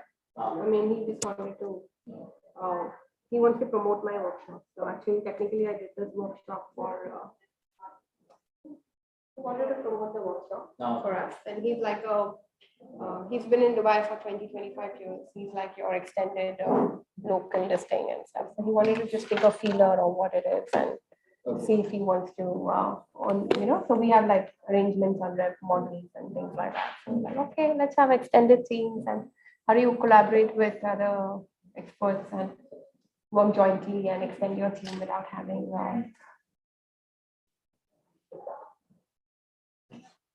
What did you eat, Jitendra? What did your wife give you? Is he blushing or? You're on mute, luckily. We didn't hear you. I was just thinking what she gave me.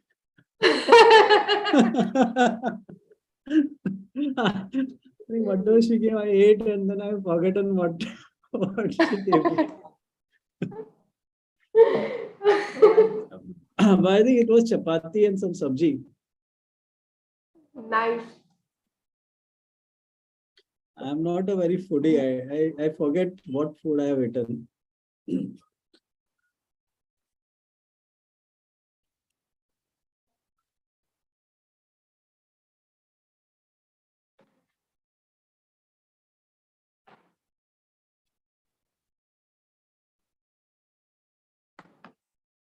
Okay, we come now. So some of the common stuff, I'll go fast, just so that we can cover more. Okay, so building rapport is what I was talking about.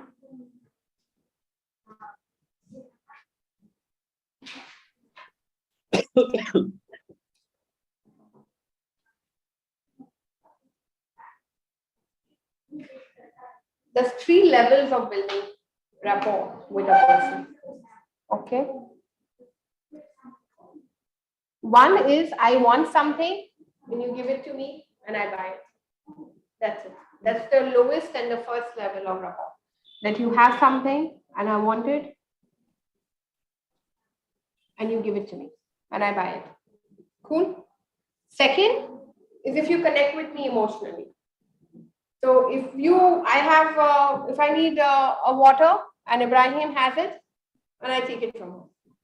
But if Anaka and I talked about something and we related to each other or something, then if both of you have the same water, I'll take it from her. Because we somewhat emotionally connected. So even if you both are $100, and even if you both have exact same identical whatever, but just because we related, or she smiled or I smiled back or whatever, something, I'll buy it from her. Right? Sometimes we will buy the same iPhone, but you'll go all the way to another area just to take it from the person that you want to buy it from. But you can get it from your next shop also. Same thing, same price, same everything, but you'll still travel a mile and get it. And the best and the highest level of rapport is the aha moment, where you changed something for him, where you educated him to get live streaming.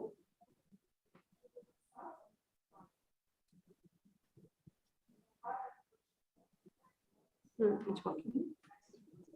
So aha moment.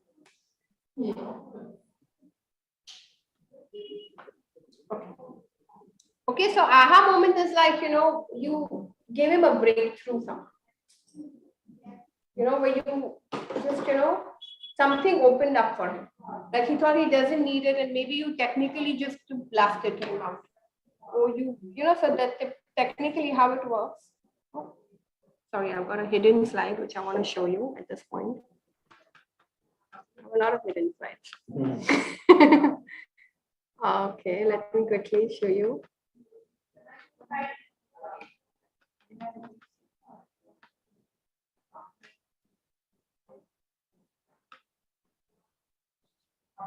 So 9 things that drive people. What are people looking for? Is something that you can know.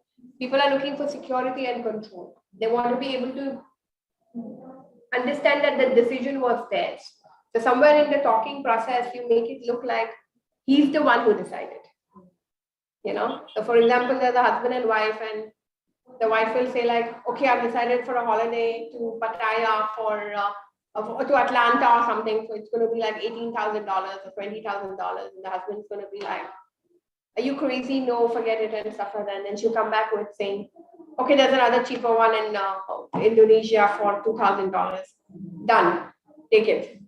That sort of a thing. But initially, if you would have come with that $2,000 option,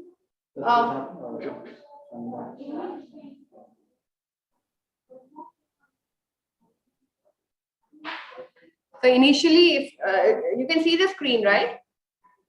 Yes. Okay. So initially, if you had given your husband a $2,000 option, he would have said a no. But you came with an $18,000 option, and then you suddenly gave a $2,000 option, and it just seemed like a very good deal. And he says an instant yes, right? But it looks like he's the one who decided, and he'll be happy about it. So these are ways to that works. So ability, someone wants to show that he's very smart. So sometimes you can tell him this, you help him with everything on the table. And you say, I have got this which can do this much, this which can do so much, this which can do so much. Which one would you want to take? So for example, for you, when you can work out a smaller, cheaper price entry point, like Jitendra said, he has a 30,000 course, which is an entry point into a cheaper entry into this thing, right? So you can enter with that. And then you can tell him that with this, you will get one time call, you will get 1 hour of service, you will get 1 hour or whatever. Then I have this, which is with so much, and this one, which is. Now he will decide, oh, this with this, this with this, this with this. So this is a very strong pricing strategy, which will allow him to feel that he is very smart, he's brilliant, he's the one who took a best offer with the best this thing. Most times they will take the higher package and ask you to give it at the lower price, which is okay. This is how you have to have an inbuilt price. Okay. Freedom is to express themselves, to be able to be true to themselves, making things better, that he's contributing and he's involved in the innovation. Sometimes they want to be seen that they're the one who brought a new product to the business. They want their seniors to, do something that was never done before and show his bosses that he created the solution. Sometimes they want to be seeing themselves as, yes, I'm open, I'm free to decide. Different people have different values. If you know Tony Robbins' need or Maslow's theory of need, right? The highest is spiritual, then the money doesn't matter anymore. Once your food, clothing, shelter is done, once your income sort of whatever self growth is done, then you're in nirvana. Then none of this matters anymore. So depending on who's on which level, you need to identify and give him an aha moment by connecting with him on that level. And that's what makes that very strong friendship. Then he will go and give you customers price, he will give you everything. And especially for businesses like Jitendra's, where you really have to go and see if you can connect with him on a different level. When he opens up everything about his life, his problems, his fights with his wife or whatever, and then everything will open up for you. Some people just love to learn and they don't have time. So if you're technically aware and knowledgeable, then you can go and tell him what is working in this solution, what's not working, how to make it work, and this way. Okay, so which one is relevant for you in your field from this? Which number?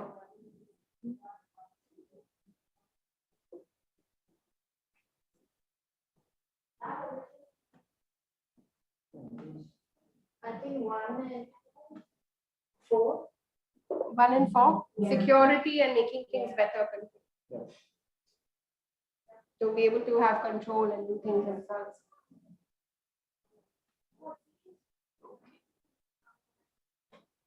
Okay.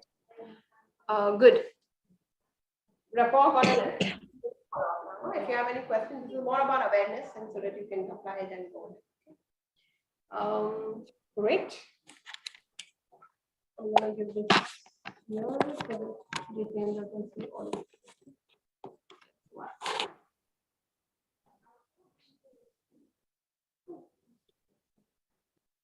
Follow up. Do we follow up? Who likes to follow up? Follow-up again depends on, is this after sending a proposal or following up with a fast like, Or anything. Follow up is follow up. Is it fun to follow up? No. Once or twice is okay. Beyond that, it is like. How many times do you follow up? Sorry. Once or twice, Jitendra? Yeah, How many once or twice is okay. And beyond that, if you have to keep following up, then I feel that person is probably not interested. Again, it depends on And what phase we are in. If the client is close to like And decision, depend, then we would. So we'll have to see like where we are in that sales cycle process. depending upon how the person is responding to how the conversation is it moving forward, or it is like just standstill and we are just following up. What about you? Time, like they're moving on the proposal before or after, like So before the proposal, how many times would you follow? get the inquiry. To get the inquiry, how many times? Takes calls maybe. And after sending the proposal?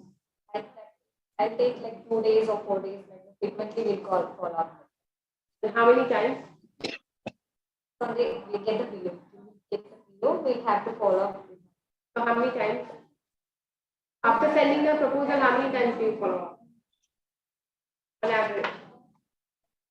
3, 4, 5 or more than that.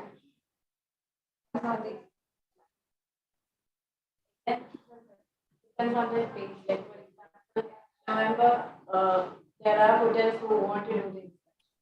So with them, like the frequency of followers would be more compared to the other. So what's the average number? What's the comfortable number? Like how many times do you think it's fine? But after that, it's just Yeah, it depends on two inputs. One is like the time you know that it's got to close. So obviously, the closer you are to that time, the frequency should be higher. Also, it depends on the relationship with that person. If you think that this guy is like, like not really giving you much info, then obviously you need to be, either getting info from him or some other alternate source. But if he's like closer to any potential, it's going to come out in a month, that's fine. Then obviously you can reduce that. So it depends on those two inputs, I think. to put a number. But it depends, like, depends on how, like, so let's say I have On average. 6 months. Once a week, You mean like in a, okay, like a fast paced thing is like for hotels, very fast. Like, when I say fast, it could be like maybe for 2 weeks, 1 month. So typically, if we send a code, I mean, at least weekly once for sure. Again, it depends on, hotels relationship, but at least once a week. Yeah. So ideally, if there is no relationship, don't send the code. Why waste time? But especially after you send a code, then it's important that you make it worth the time. Yeah. Right? Because otherwise, don't send the code only. In the pre-qualification only, if there is no NBAT, finish. If you're not understood the need, you don't build a rapport. If you don't know if he has the budget, if you don't know he's the right decision maker, if you don't know within the time frame that he's going to do, then don't send the code. Why unnecessary? Right? So Jitendra, how many times? 2 to 3 on an average? Yeah. Because after that it just starts getting irritating, right? Yeah. Otherwise, if the follow-up is not done by me personally, then it is still okay. Yeah. So 80% of sales are made by 20% of the sales people. The winners sell to the prospects that the losers give up on. So there are some people who give up after creating the need, educating the customer that they need it. Initially, the customer doesn't even know they need something. But then there's someone who's educating them, teaching them. Basically, you're selling to somebody else. Yeah. Then they give up. Then they stop following up. And then someone else comes and takes a ready-made. At least he doesn't have to go and educate the customer. Doesn't have to. So Jitendra will go and tell someone why it's important to have spirituality, how it's important to have a balance, how it's important to do business with a balanced approach and stuff like that. And then he will not call after third time. And then someone else that same person will meet at some point of time in his life, and he will be like, oh, yes, I've heard of this from someone else before, and then he will just create something, and maybe you're not even ready for it or whatever, and you just close that deal. Did you know only 2% of sales happen at the first meeting? 48% of people quit after the first meeting. They don't call back. So Jitendra, you will be talking to someone for the first time, and then 48% of the people will not call them back. Okay, you gave a pitch, you explained, you educated, you taught, you said what is the way it helps and how you solve problems and stuff, and then you don't. Only 3 to 5% of sales happen on the second meeting. Now we're talking about a complete cold call. This is like, for example, I do Facebook marketing, I get 70, 80 leads. None of them know me at all. And I start making the first call because they have shown interest in what I pitch. Now I call them back. But the conversion rate, we all know. What's the conversion rate from paid ads from Facebook and social media? What's the conversion rate? Anyone? 25%. Purely the SEO, non-paid. Yeah. So non-paid ads when you get an inquiry. Yeah, I mean, maybe for us, as media, okay, so again, it depends. If it's electrical testing, it's like maybe 15-20%, 30% maybe. 5% is the average. Is it? Yeah. So then it's- Of conversions into a closed deal. Yeah. Of money on the table. Right? Jitendra, what's your experience with social media, paid ads? Normally, I have done conversion ad. So only Yeah. after the people have paid, only they come to me. So I have not done just lead ad. What's the rate of returns for the conversion ad? Like how many close? Like how many impressions happen and how many convert? Oh, that may be 1% or 1%, 2%. 1 to 2%. When he does conversion ads, only when people pay, it comes to him. It's only 1 to 2%. When you do general paid ads, when you want to get inquiries in, you want to let people click on something and show interest. And then you want to talk to them and then help them to convert. That, on an average, is 5 to 6 to 7%. The conversion rate. But then the cost to this is supposed to be because you've got to have Now, is that for like products or that was products or services on an average. Because the audience does not know you. It also depends on what's your online presence. Because before they talk to you, before they give money to you, they will go and check you out. Because your retail showroom is your online exhibit. Like what's your website like, what's your testimonials like online, what's your... So then that's the way they will find your credibility online. If you have a YouTube channel, they will try to find you online. That's what's going to improve your conversion rate. So there are other people like Jim Rohn and all these guys, they do it. They are huge conversions because obviously they already have everything online, which is big enough and stuff. And then when they throw it away at a penniless price, then they will have a lot of conversions, right? So only 3 to 5% closed sales at the second attempt. So what I mean is, when you first make a phone call from say 10 numbers that you have or 50 numbers that you have, when you first make the phone call, only 2% will actually say, I want to meet or I want to. So you did a list of whatever, right? And from that, only 2% of the people, like even he had a call for 7-8 people that he already knew before. And that's why he called them today. And that's why he probably had a 30% conversion. But on an average, for someone who's never known you, never met you, never heard you at any talk show before, the conversion rate is only 3 to 5% on a second meeting or a second phone call. And 25% people drop out after the second attempt. 92% sales convert on the fourth call. 92%. That's why 80% of sales are made by 20%, because the winners sell, the prospects who give up, to the losers that give up. And 80% of people say 4 times no. Ibrahim, how many times did you say no to Nawaz? sign up for the sales training? I never said no. I wanted. I know, yeah, we wanted, we could have. You wanted it, but you kept procrastinating. You lost 2 events that already finished before this. Yeah. We were supposed to go in the first month of Yeah, that's because we weren't available. not available objections, right? Not available, no time, not important. But if Nawal had stopped calling, if I didn't make that last call, would you have converted for this one? I think in this case, yeah, I would have In called, this I would have case, called yes, anyways, we because would have called this you, was we something would have that, yeah. So technically, 80% of the people say no 4 times. So if you have a water filter at home, or if you have something, they will call you. But even when you have the need, you will still say, just like life happens. You just forget about it. It's just going to strike. And then the water filter guy will say, yeah, he doesn't want it or whatever, right? But you just stop calling. But after a while, when you call again, chances are he will. So this is very important for you, Jitendra. So now how many times can you call and it's so frustrating? Correct? Sometimes. How many times can you keep calling? You know why there's such a high rate of dropout? Why 48% stop after the first call, and then like Jitendra also said, 1, 2, 3 times I'll call, but after that I'll stop. Why? Do you feel like it's something? Yeah. Because you don't know what to say. Yeah. You run out of ideas. Second time you'll be like, I already know now his family, this kids go to this school. Now what else to ask here? Like what to ask? People just don't know what to ask.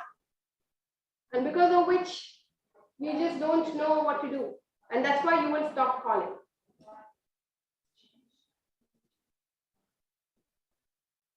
$80% of sales require 5 follow-up meetings, calls extra anyway. And 44% of reps stop after 1 follow-up. So there's different sources which talk about the same thing.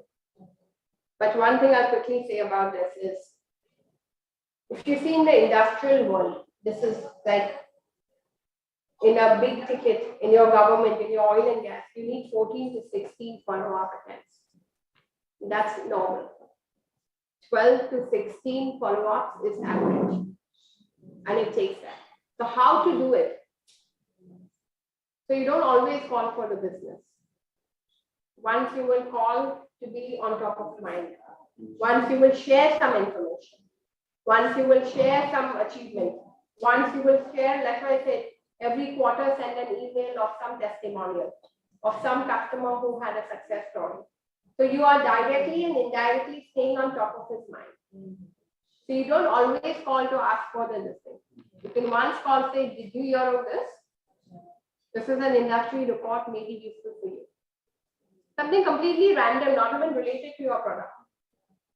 Something just hospitality or whatever, and I read this review, maybe it's important for you. Let me know how you like it. Some source of conversation. Okay, I'm passing by. Let me know if you go for coffee. Something, just anything. Oh, I came across your name. I called. I was looking for someone and your name popped up. So I thought I'll call and say hi. Just hi.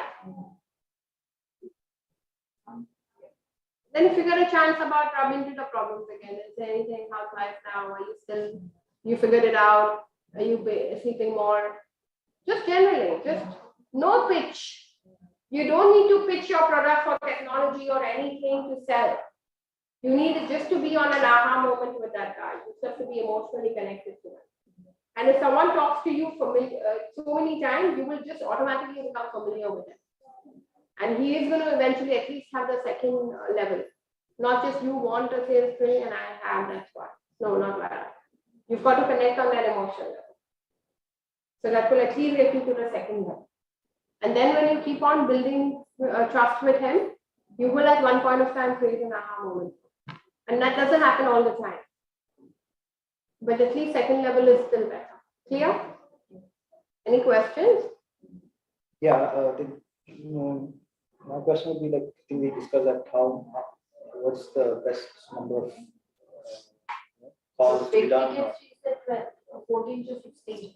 Yeah. So how I do for my customers and clients. Yeah.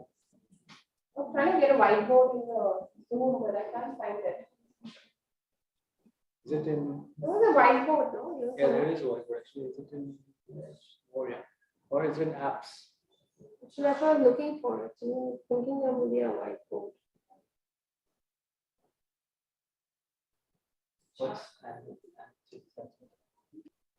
There used to be, but I think it's gone away. Is it in apps maybe? I have to have downloaded beforehand. So anyway, I'll just send it to him. But how I normally do for my sales companies that I support, and this thing goes fast. It shouldn't be any stress. You don't complain. You don't judge anyone for doing or not doing. Like you guys came back with no calls done or less calls done or whatever. Over-promise, right, in the first meeting. And that's how it is. So next week, you just go with now, say how many will you do. Now you know how your nature is. Now you know you can only do 6 calls or 5 calls or whatever. So just do, let's commit on 7. So Jitendra said he'll do 50 calls. We said, okay, fine. Now let's commit on 7 for the next week. Or let's commit on 10. What's reasonably practically possible. So now what we do is we have clients. So we have clients here. So we have 1, 2, 3, 4. And then you have whatever if you want their number, email, whatever, right? And then we have something called FU1, FU2, follow up. For 3 up to 16, 17, 20, whatever it is. So when they write about this one, something you can maintain. When they write about this one, you will write 29, 10, and this is what happens. Second time, whenever in your life when you call him up, you will say, okay, 30, 11, this is what happened. So now when you call later, you know how many times this was called. And I love working on Google Sheets and Excel. It's much, we can do begin and all that, it exports into a sheet. But sometimes this sort of visibility is, because it doesn't always come into one sheet. And then I can just always put priority on the top and I can move that important in the middle, and then you have a percentage rate about equal flows and about timeline, about when, by when. So I can say Q1, Q4, Q3, whatever. And then I can keep sorting and stuff like that. And it's a Google sheet. But this is the most important, FU1, FU2, FU3, FU4. So Jitendra, what I'm doing is on an Excel sheet. When you have your client's name in first column, and then I'm not able to see. I'm not able to see what you have done. I'm not telling you. So when you have clients' names in first column, then you have follow-up ones where you will say 30, 10. This is what happened. Or I spoke to the engineer, I spoke to the this, or I spoke to the finance, I spoke to whatever. Then you will have a second column, FU2, FU3, FU4, FU5. So what happened in the third call, what happened? So not every customer will be on FU5. The third line or fourth line could be someone who's still on FU1. Because you're still new customer, so you still got it new. So that's all of it.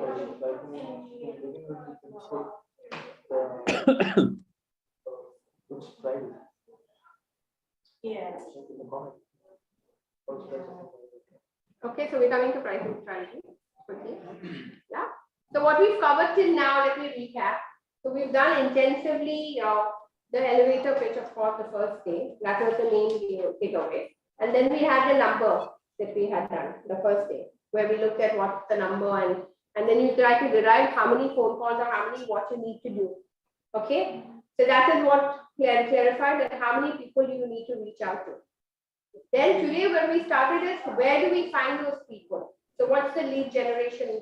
Where are you going to go to look for people? Are you going to go social? Are you going to go calls? Are you going to go database? Are you going to go wherever? Correct? And then we went into what does it need? Once you get those numbers, what do you do? So we said, let's ask questions. Now, what questions to ask? How do you understand that he has got the NBAT? The need, budget, authority, time. Is he going to buy within this year, or is he going to buy in 5 years or whatever, right? So how and what are the questions for each of our business? That's what we did, right? Now when you ask questions and now you start working with him closely, how many times would you follow up with that customer? So just a little bit of a clarity, how do you build a friendship? How do you build rapport? That sort of thing is what we have done till now. Okay? And now I'm going to, yeah. So, some question like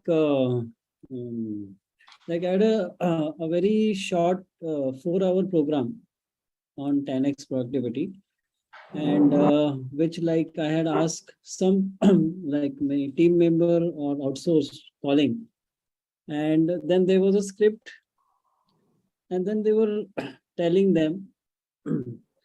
Now they call them first time, second time, and then there is no response. So if there's no response coming, then what should we do? Should we stop or what? No. So what we said is, you don't sell all the time. Once you will send some industry information, then maybe I came across this article, maybe it will help you. Once you But there come was with only some- phone, there was only mobile number, no email IDs. So you can take email ID, no? Or you can WhatsApp. When you have mobile number also, so it's about building a personal bond. So you're talking about a call center agent who's calling, right? Yeah, you can say that way. So when there's a call center agent who's calling, you need to, as a business owner, build tools to equip those agents. So you know what he's saying is very good. You think there's a call center agent who's calling the customer, correct? And second call they do, and then there's nothing converted. So it depends on who they are calling. If this came from a qualified list, from a Facebook ad or anything like that, or it came from an open database. If it came from an open database, then you don't know that this customer has showed interest in your profile. If it's come from a paid ad or something like that, that they've voluntarily showed interest, then you know that these people have already showed interest, and now you need to furnish them with more details. Correct? So now this customer has already showed interest, and I need to furnish him with more information. So how am I going to furnish him with more information? By telling him trade policies, what is happening in the market, what are the results of the other people, give him some courses to learn on his own, self-learning until he comes on board. Maybe have some video tutorials or anything like that. You just keep on adding value until he comes in for a personalized, impactful training with you. So that's how your follow-up 3, 4, 5, 6 will happen. And then Normally eventually this, people call back and say, did it value? Did it help you? What did you like from it? What did you not like? Did you try to apply it? What worked? What didn't work? so normally this call was started 1 week before the workshop. Okay. So so they were so they cannot do also so many follow-ups within that 1 week time, because they have to be given time also. You cannot do call every day also. So in that case, when should we start actually? Because it was just a 4-hour workshop and it was just 500 rupees Correct. So investment. it is your time of conversion. It comes back to that. If you think people need minimum 4 follow-up calls, Mhm. and if you think, what's your success story? So there will be some people who will instantly come on board, but there will be Yeah. some people who need persuasion. Mhm. So I have had people who have come for my marketing ad in 2019, who eventually came for my program in 2021, Mhm. after almost 1 year, but we kept feeding them. So some customers will instantly convert, but some customers will convert after a while. And some customers will never convert.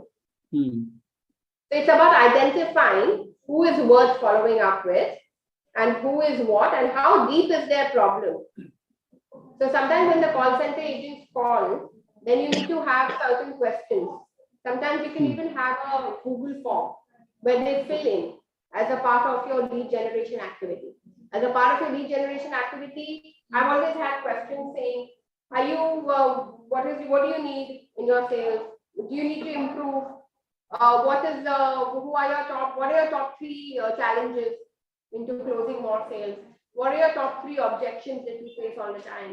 Normally they're the same ones that we all know, but you make him say that to you in your Google form, which makes him remember that these are my issues and these are my challenges. So if these are like if we say these are like cold calls, so in that case they are calling for the workshop and they're informing about what this workshop is about. So don't So do a there cold is call until they fill a form. to get them a call going, Mhm. they can first fill a form. So you have most of the information already. So imagine he's already filled a form saying, I have got so many problems. Now when the person calls him back, you're like, I don't need a training. You already told me you have so many issues. So now the question would be how to get that form filled from them. Because they are Yeah. not called for that. They are not inquiring. It is like phone is coming from So our I'm side. missing out slightly on exactly how your inquiry starts and how your.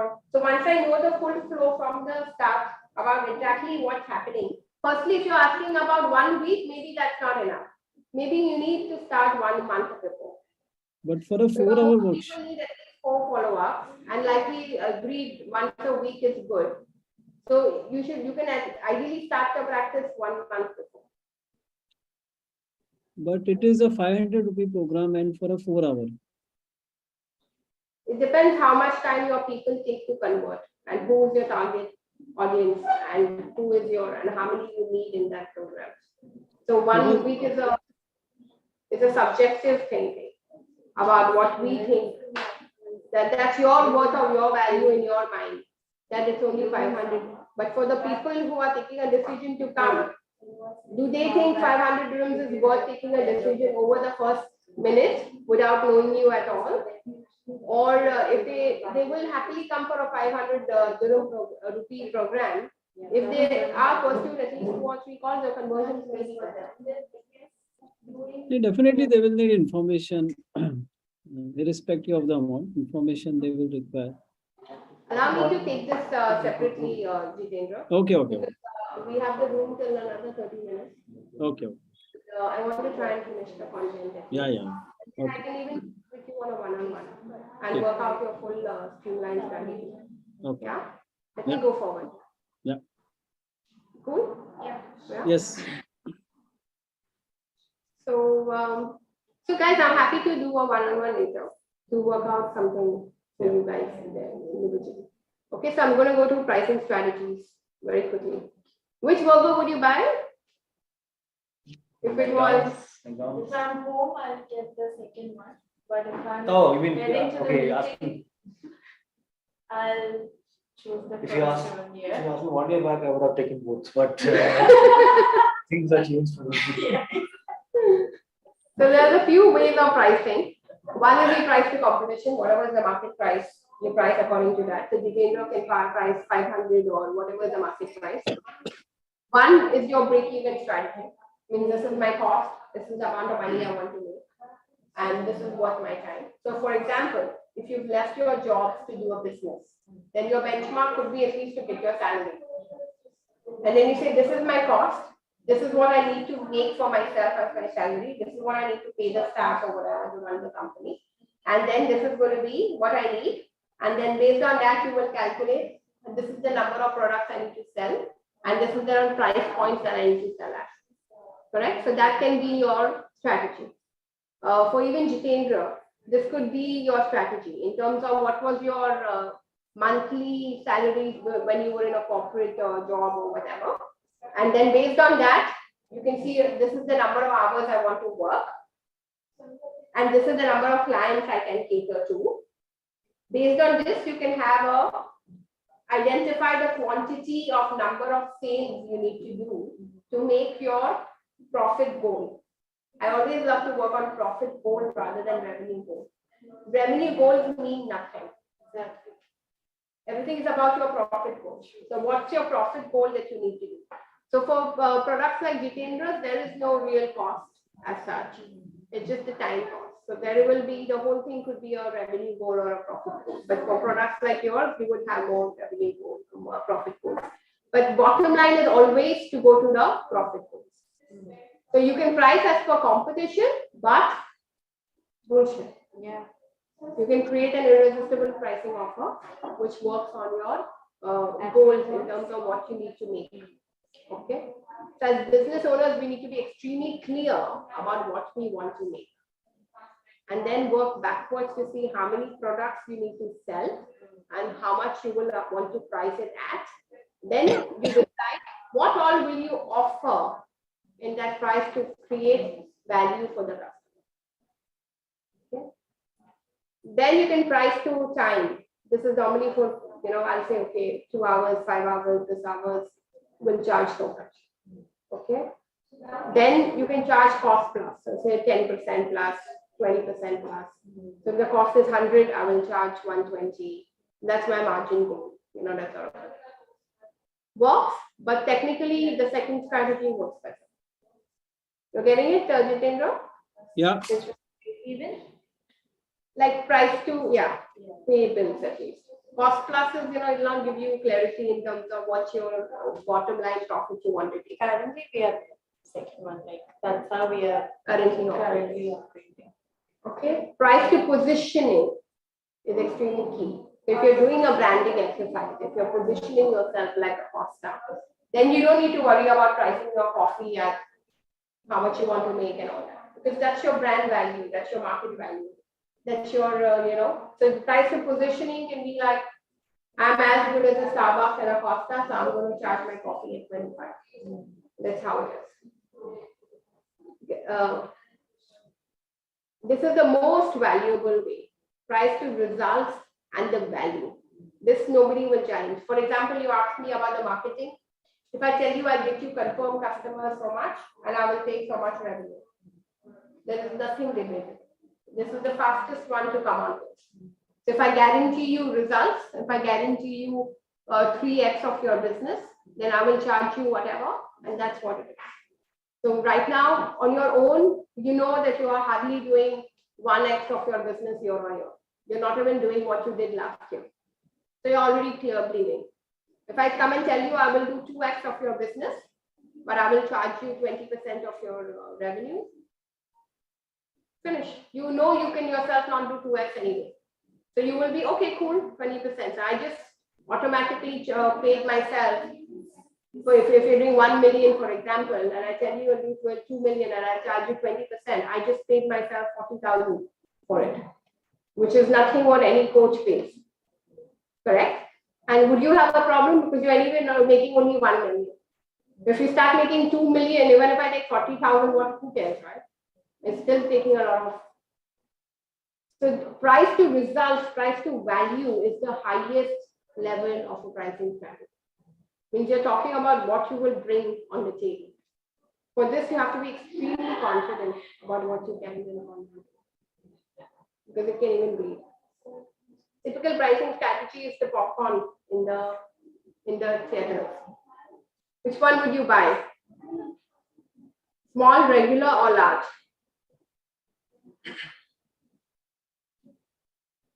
Usually we They go will for, go for large, so it'll be like only 2, and that's the way they think. yeah, that regular thing is positions just to get bait you to get the large one. Large one. Are you? Anaka? But now I would buy small, just like you. 2 years. Jitendra, which one would you buy? Yeah, with this price, definitely the large one makes more sense. Right? And even if you're alone? Now maybe I'll give it to share with somebody. You make a new girlfriend with your neighbor? Maybe it's a good. Only for the movie, yeah? Then we don't know what will happen. After movie, what will happen, we don't know. He's not getting dinner tonight. So do you think the small really costs 18? No. Maybe like 2 grams. Yeah, must be one because Yeah. Maybe $2. Maybe $2 at the most. Where else do you notice this sort of pricing? Is there all these, where they have like multiple options given? Usually it's like, the center one is usually just a diversion for you to go to the bigger one. People want to go for the small one. So if you buy websites online, Yeah, the packages. you will have this. If you buy Zoho CRM, Yeah. you will have 1, 2, and 3. Exactly. You buy Begin or you will buy HubSpot, you will have the basic package, starter pack. Then you will have the second one and then you'll have the top one. Sure. That's what it is. But what really happens is the real pricing is for the regular. And it just takes the negotiation off the table. Now, normally people will take the large and expect you to give it at the price of small. That's the negotiation. But you set your price at small. Nobody will ask you for less than 18 now. You psychologically prepare the customer that you're not anymore asking him to go anything less than 18. He may take the large, he will want the world, but he will want it at the price of small. Correct? Because he will say, I want the small, but I want this feature, and I want that feature, and I want that feature. You added 4 costs within small. Again, from large, they will not take all the features. In small, they will add 3-4 features from here and there and take it at the price of small. But they will not negotiate small anymore. Jitendra, you understand what I mean? Yeah. So for your hotel customers who are crying with shit, whatever, of monies and pennies and stuff, work out a small pricing, which has limited this thing, which is matching their requirement. But then you give them what you really want to sell for in the regular, and then you make a affiliate customer offer, which is a golden iPad, which is a diamond plated mobile phone, the diamond Rolls Royce for the shakes. You can never not have a package for the affiliate in your offer system. There will always be some customers who want that. And this is going to be completely. So what is it? We put it in our proposal as an optional thing? Like No, this. you will get 3 options on this. 3 options. So normally the average people will buy 20%, 60%, 20%. The middle one will sell the most. Then they will ask for the world in the small, and you will say, sorry, I need to move you to at least the regular, and I will give you a few more things from the large, but regular is where you will sit. So 60% of the people will take So care in of this it. case, you have to like be sure that this is your cutoff and there's no movement at all from this. Because hotels, what happens is that. So nowadays we started like drawing a line saying that beyond this, there's no point. So that's the only scenario where we can do this. So I'll show you a video, which is super nice, but it's quite long. What's 20? Hi everybody. 20% Yeah. or 60% and 20%. Means 20% go for the cheapest, small. Okay. Like for example, someone like Jitendra, if he's alone, then he may go for the regular. If it is the ladies, then they will say, I'm not going to eat so much. Then they will go for the regular. But nobody will go for small anymore. Like why go for so less? Like when you can have, even if it's little wasted, who cares? Right? So nobody will go for the starter pack ever. And your real pricing is actually in the middle. So even if you give the teaser to hoteliers for the middle, for the smaller one, 99% will anyway go to the middle one. But now you've taken the objection off the table. He wants it at so much, I'm going to give you so much. That's what the cheapest ones in the market are giving you, my dear. Just that they're not telling you. They're cheating you. They're telling you that they're going to only give you so much. I'll also give you so much. But that's going to be the smaller. But then I'll give you the regular and the large. And this is what it's going to cost.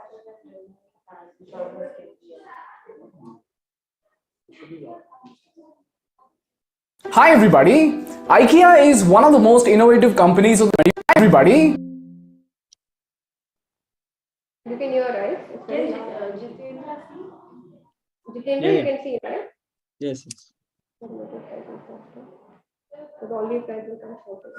Hi everybody. IKEA is one of the most innovative companies of the 21st century. And the most astonishing thing about IKEA is that in spite of furniture being a highly localized business, IKEA has been the pioneer in turning the furniture business into a global success.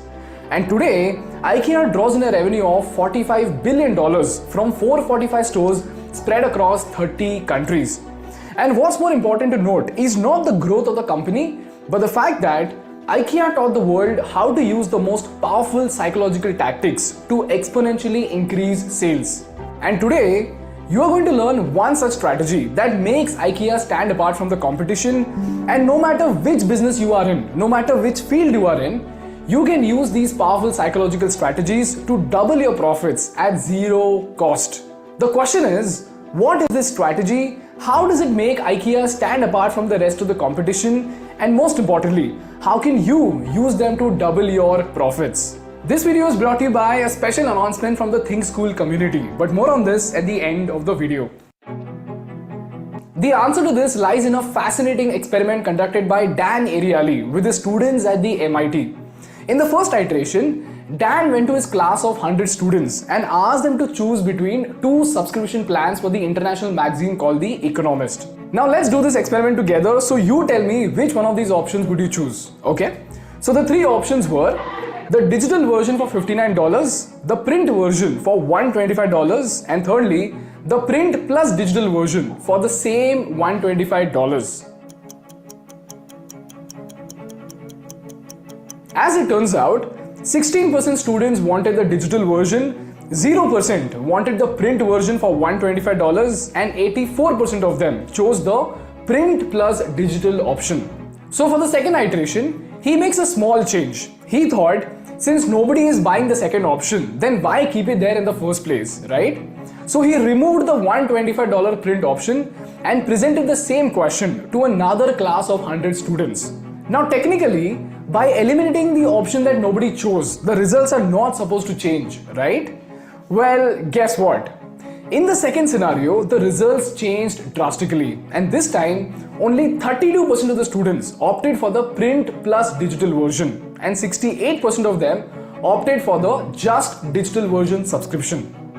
And that is when Dan realized that there was something magical about this unnecessary option that made such a huge difference in the choice of the customers. And that is what we call as the decoy effect. The decoy effect says that consumers change their preferences between two options when presented with a third option, which acts as an unattractive option just to make the other options look extremely lucrative. Now, when I say decoy effect, most people think about the popcorn example, wherein in the movie houses, you get popcorn of small, medium and large at a price of 300 rupees, 650 rupees and 700 rupees. And because of the decoy effect, people tend to choose the 700 rupees option. Now, although this is technically correct, it is the worst possible example to use. Why? Because if you look at the underlying message that is being communicated to the customers, this is what the options indirectly tell the customers. Option A, overpay for the popcorn. Option B, extremely overpay for the popcorn. And option C, extreme overpay for the popcorn with a little extra popcorn. And the basic flaw over here is that the prices over here can in no way justify the value for the popcorn. Therefore, by default, making the purchase of that popcorn becomes a painful experience. This is the reason why we often feel guilty for buying popcorns. And if you're a person like me, you and I, we will not even think about buying a popcorn at the theater. Now, when this is done in a closed and compulsive environment like a theater, it will definitely work. But if the same is done in the free market, this strategy will backfire in a terrible way. And if you give your customers this kind of a painful experience while paying for your product, the customers will never buy from you. Eventually, it will result into extremely heavy losses. So the question over here is, what exactly is the right way to apply the decoy effect? And that is where, ladies and gentlemen, IKEA's genius application comes in. To tell you about it, this is how IKEA applies the decoy effect. IKEA places three cabinets for you. Cabinet A, B and C. A costs $40, B costs $60 and C costs $65. Option A is a very small cabinet with very smooth movement, but it's got very small space. Plus, the material used would be very ordinary. Option C will be a large cabinet with premium handles, premium material, and most importantly, it will offer a large storage space. Along with that, you will also get a $10 worth of compartment as complimentary if you buy option C. And then you've got option B, which is as large as C, but it is made out of ordinary material, does not have premium handles, and you will not get complimentary compartments. And here's where the catch comes in. If you look at the underlying message that IKEA is trying to communicate using its products, here's what they say. Option A says, here's a budget product with a great value for money. Option C says, here's a premium product plus large space plus delightful complimentary product. So, very, very high value for money. And lastly, you've got option B, which is almost the same price but without premium build quality, without complementary compartments. So, not so much of a value for money as compared to option C. So this way, option B acts as the decoy so that when you compare option B with option C looks like an amazing deal. Now, while most sellers only think about the people who would directly buy option C, IKEA understands that a 22-year-old boy who just moved into the city will not be able to afford a $65 product, which is why he would buy the $40 product. But when he does, IKEA wants to make sure that he does not regret the purchase. So even though it's a low margin product, in the race of upselling, IKEA will never ever try to rip off its customers who've got low purchase power. And the best part is, the decoy effect over here doesn't just make option C look great, it also makes option A look great because the customers feel like they would have overpaid by choosing option B, which is 50% more costlier as compared to option A. So by default, the budget buyer buys the smaller drawer set and the premium customers, they buy the $65 product. Why? Because they compare it with the decoy. And this clean execution of the decoy effect gives the IKEA brand 3 wonderful superpowers. Number 1, irrespective of their purchase, both types of customers get value for their money. Secondly, the premium customers have been tactfully influenced to buy the $65 product. And because the $60 product was such a bad deal, the premium customers actually feel very good about the purchase. And most importantly, when the 22-year-old boy is extremely satisfied with his $40 purchase, tomorrow when he grows up and makes a handsome income, he will again choose IKEA, but this time as a premium customer. Because he was given the value for money that he was promised even at the $40 price tag. Therefore, customer retention of the IKEA brand increases by a large extent. This is how you actually apply the decoy effect. So while most sellers often use pricing strategies with the sole intent to upsell, the IKEA team constantly keeps learning and carefully deploys its strategies in a way that it drives profits, but at the same time, it retains its brand value. And the most amusing thing over here is that IKEA does this literally for every single one of its 12,000 products, starting from affordable drawers all the way up to the premium beds and even wardrobes. Now again, this might look very easy to some people, but here's something that nobody will tell you. If you take a step back, guys, you will realize that it is extremely difficult to maintain this fine balance between profit and brand value, especially when you're as big as IKEA with 445 stores spread across 30 different countries with 2.1 billion visitors who are coming from different cultures from all across the world. And the only reason why they're able to execute this strategy is because of IKEA's powerful philosophy of democratic design and lifelong learning culture. Every time IKEA enters a country, the IKEA team specifically studies every little aspect of that place, starting from the average balcony size all the way up to the average spoon size. This is done just so that IKEA could fit into the cultural framework of any country. Therefore, even when you apply this strategy, always make sure that you constantly keep learning about the customer's reaction and keep a very close eye on the customer's culture, purchase power and their spending habits. Because only then you'll be able to understand how to strike a balance between profit and brand value. And this brings me to the most important part of the episode, and that is, as a businessman or a businesswoman, what is the step-by-step process to apply the decoy effect? And what are the study materials to help you dive deeper into the superpower of pricing?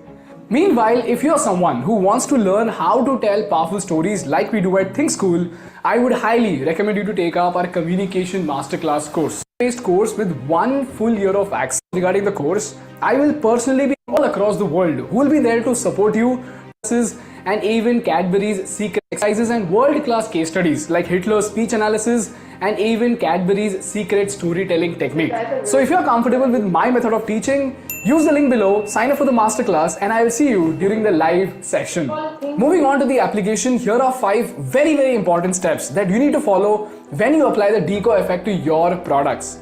Step number 1, do a thorough research and find out which is the most popular and profitable product in your store. Step number 2, if it is a premium product, find a budget substitute for the same product such that people who cannot afford the premium one can still fulfill their need with the budget product. Why? Because budget customers will soon become your premium customers. Therefore, engaging with them should never ever be underestimated.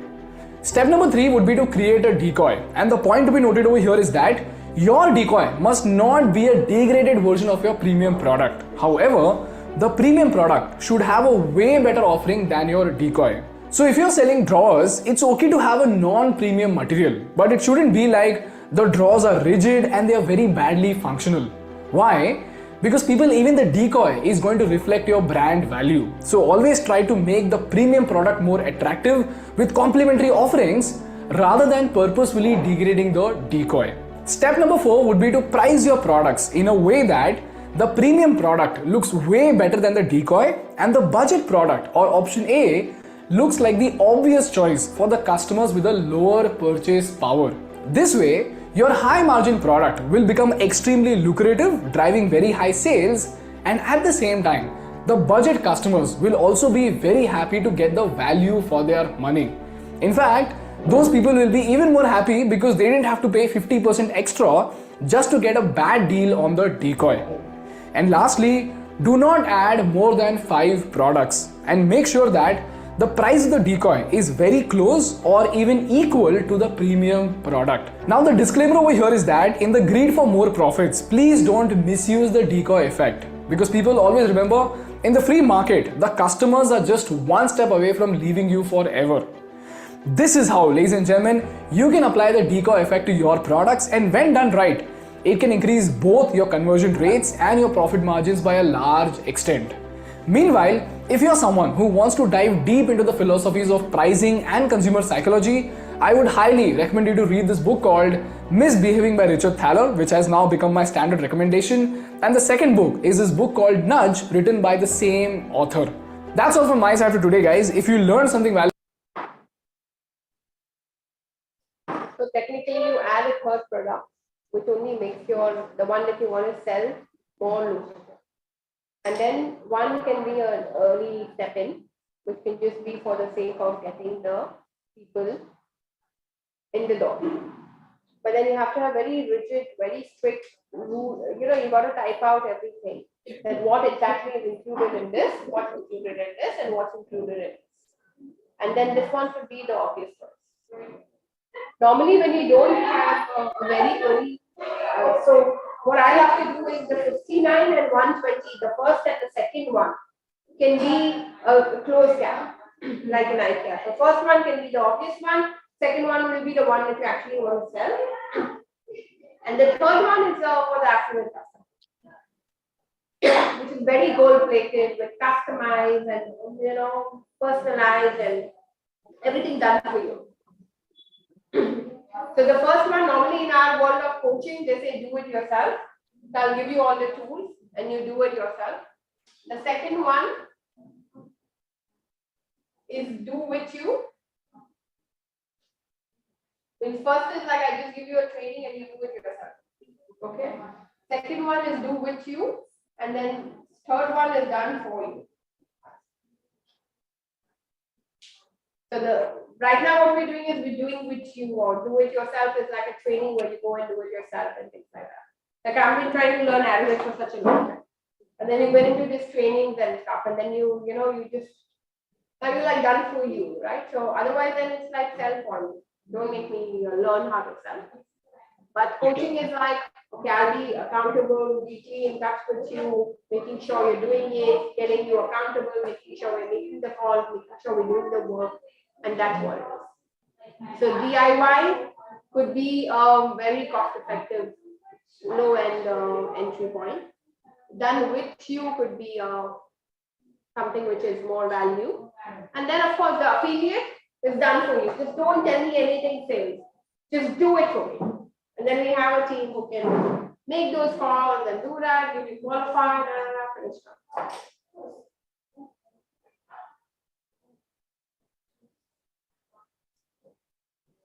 So this one are the main screenshots of all that. When you remove the third page, then it's just I'm going to come to this one a little later. Very quickly, I go into objection. All good, Jitendra? So when you Yes.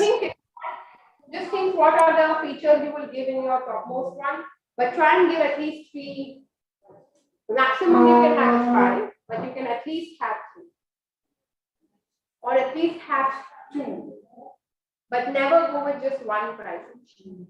Because when you go with just one price option, it just becomes a negotiation game. And then they expect the world from you for that. That makes no sense. I'm going to go a little fast on this. There's only 5 reasons why anyone does not buy. Firstly, he doesn't have a need, or he doesn't have an urgency, or he has no desire really, or no money, or he doesn't trust you. So usually, when you have no need, you can't do anything. That's what you want to identify, get him out of the place. If he has no urgency, you may not want to waste time with him. This is not an objection, you're not urgency seeking, you're not the prospect I want to follow up 100 times. You have no desire to have it, I've just pitched to you, but you're not really keen on having it, then you're not my customer. The most important objection which you want to take seriously is no money, no trust. Okay, which brings us to normally when someone says an objection, you don't just start explaining or anything, or don't just start pitching. You can just say, can you elaborate that for me? Can you tell me more? Like why you don't need it? Why you don't have an urgency? Can you tell me a little more about it? You remember the phone call that we did? When he said, yeah, what do you mean? Can you elaborate more? You said you don't need it. You said you're already taking care of it. What are you exactly doing about it? You mean it's completely working? Then even later when he said, I don't need it right now and I have no priority and I'll meet you after a couple of months, that means no urgency. And he was like, I think that's not your priority, and he just spelled it out for him. Okay, and then sometimes you can just say, really? Okay, and then just speak why. So sometimes they will say, I don't need it and it's not necessary and I never have money for it. And you just say, oh, really? And then someone will say something to fill the gap because it's so awkward. And then if you are the one who's quiet, whoever speaks first loses the deal. Because if the customer speaks first, then he's going to lose that deal. I mean, you will take it. You'll get the deal. But if you speak too fast, too early, you will lose the deal. But if you allow him to speak, you will take the deal. And then sometimes just be quiet.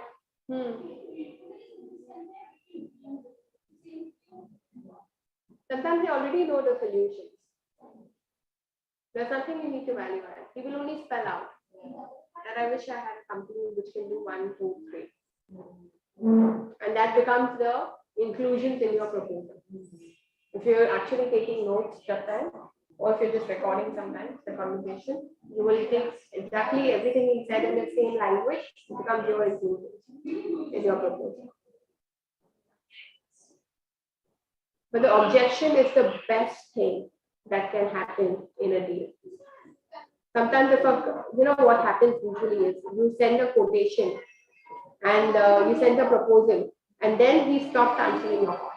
Until you send a submit a quote or until you they want 2, 3 quotes, right? These guys. So they will call you every day. Okay, where is your quote? Not come. Where is your quote? The minute you send, he disappears. He goes cold on you. He will not answer your calls. He will not whatever. After your quote is gone, he will start ignoring you completely.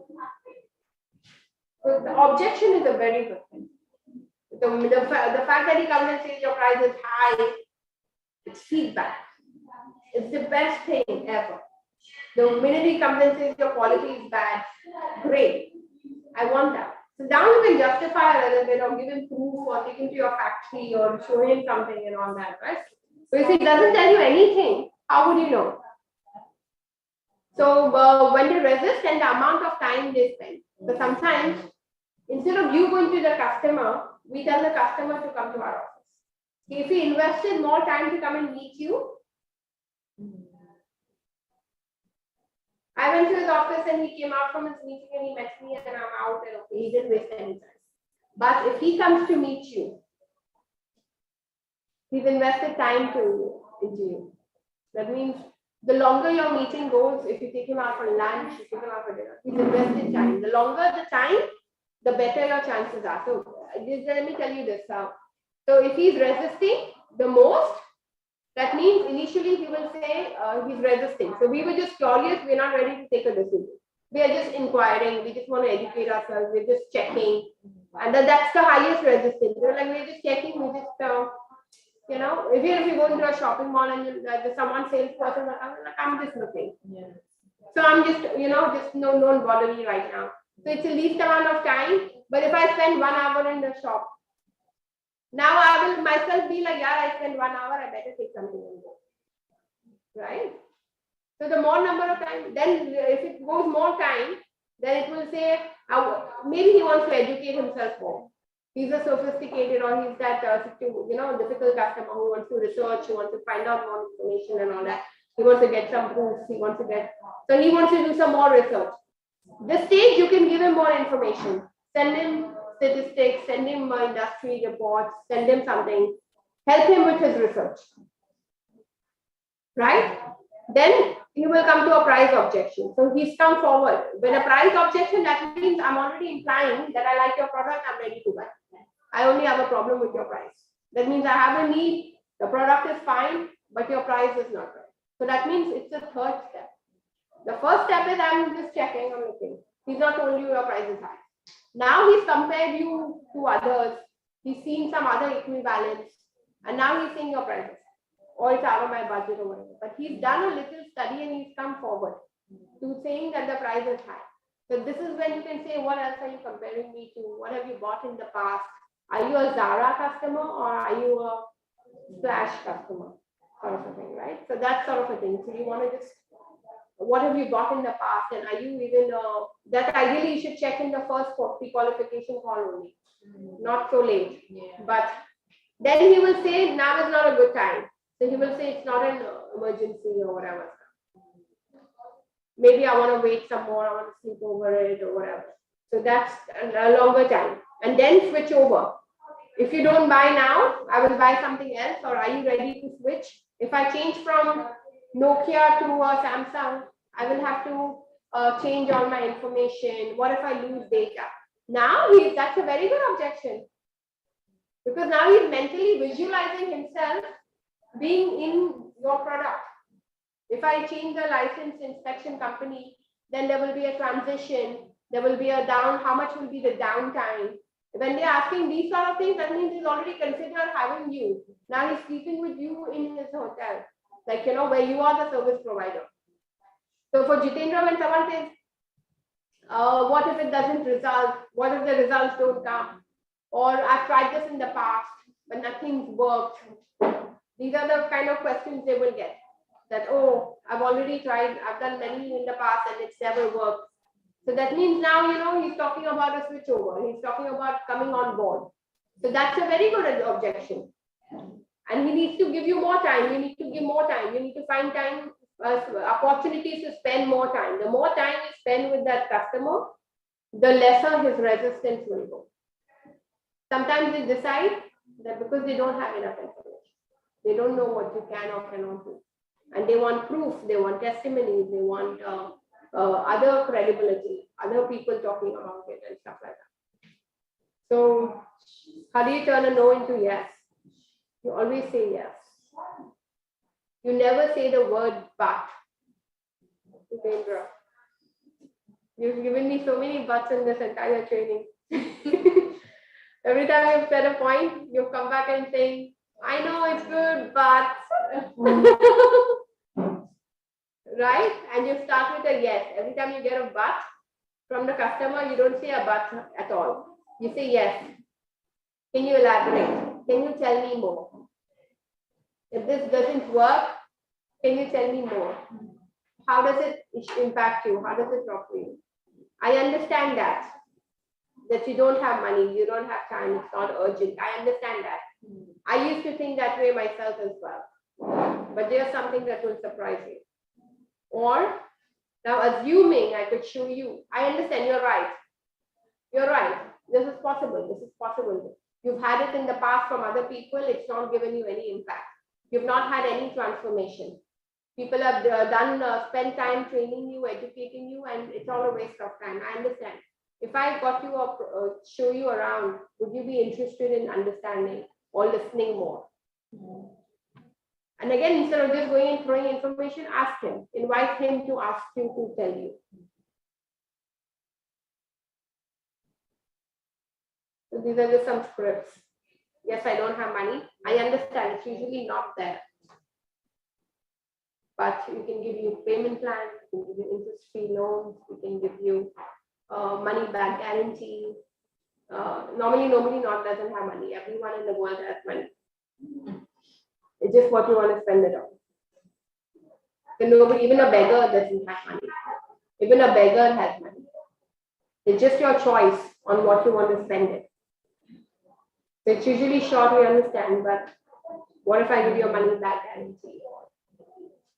You know, or if I give you a payment plan or something like that. You know? I don't have time.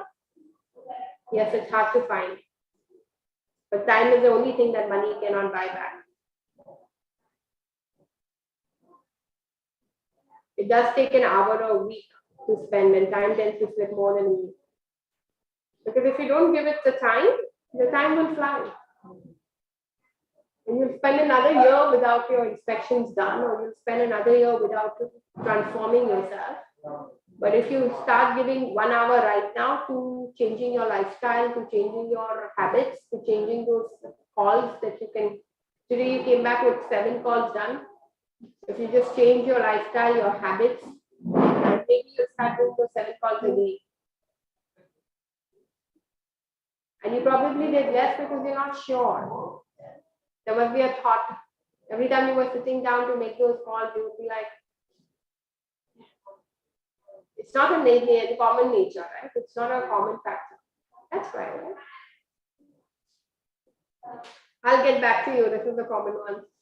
They'll always say, I'll get back to you.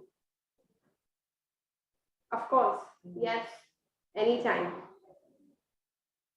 But what are you going to do in that time? You want to do more research? You want to ask friends? What's holding you back? You want to take longer time, but what do you want to do in that time? Can I give you something? Can I give you research? Can I give you something? Can I take you to further help your research? So these are just like some standard scripts, but always start with a yes. You've got to acknowledge. Yes, you're right. You're busy, of course, I'm sure. There's so many things to do. First, you get on the same page. Like my daughter was crying, I will get into her world. I'm not going to just say, so what if he did that, so what? But I'm going to get into the world with her first. So yes, you acknowledge what he's saying. You respect, give him that respect, you give him that benefit of doubt. Maybe it's not justified. But you've got to first acknowledge it. That yes, you're right.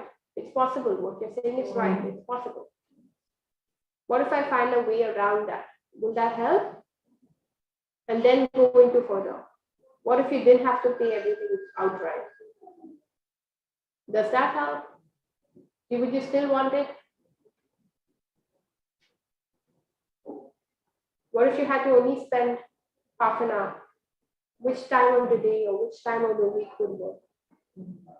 But if you didn't give it right now, do you think it could hurt more?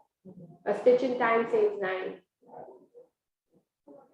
Something like that. Just want to make him realize and stuff. But objections are good. Good. At least he's talking.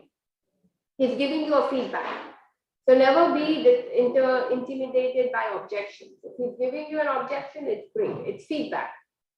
If you actually honestly take that objection and put it into your offer, that this was the objections. Now, what am I going to exactly say to this? So usually when we have time, we say, write down the top 3 objections your customer gives you and craft what will you say to that. If you want, let's do this. Write down the top 2 or 3 objections you get and then just think through it. You know what, ideally you have to go through your entire sales call, your sales meeting in your head before you go there. All the possible objections a customer will have, you've got to have thought that through. I don't know if I have that slide. Yeah, so list all the possible objections and write a response to each one of them. and practice this in front of the mirror. Practice this in role play between each other. So just take a minute to do that. Write all the objects. Let me give you the scripts. Some of these are the scripts. What are the main objections you get? And what would you say to it?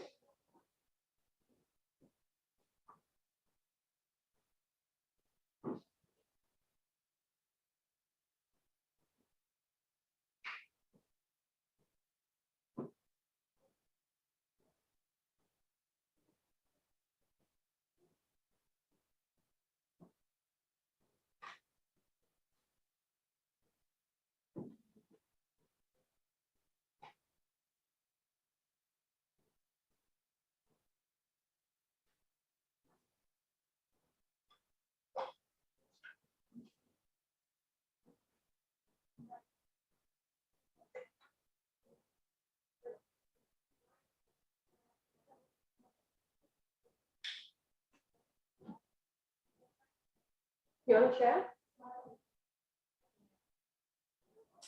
The usual objection is just we have other proposals with a cheaper price.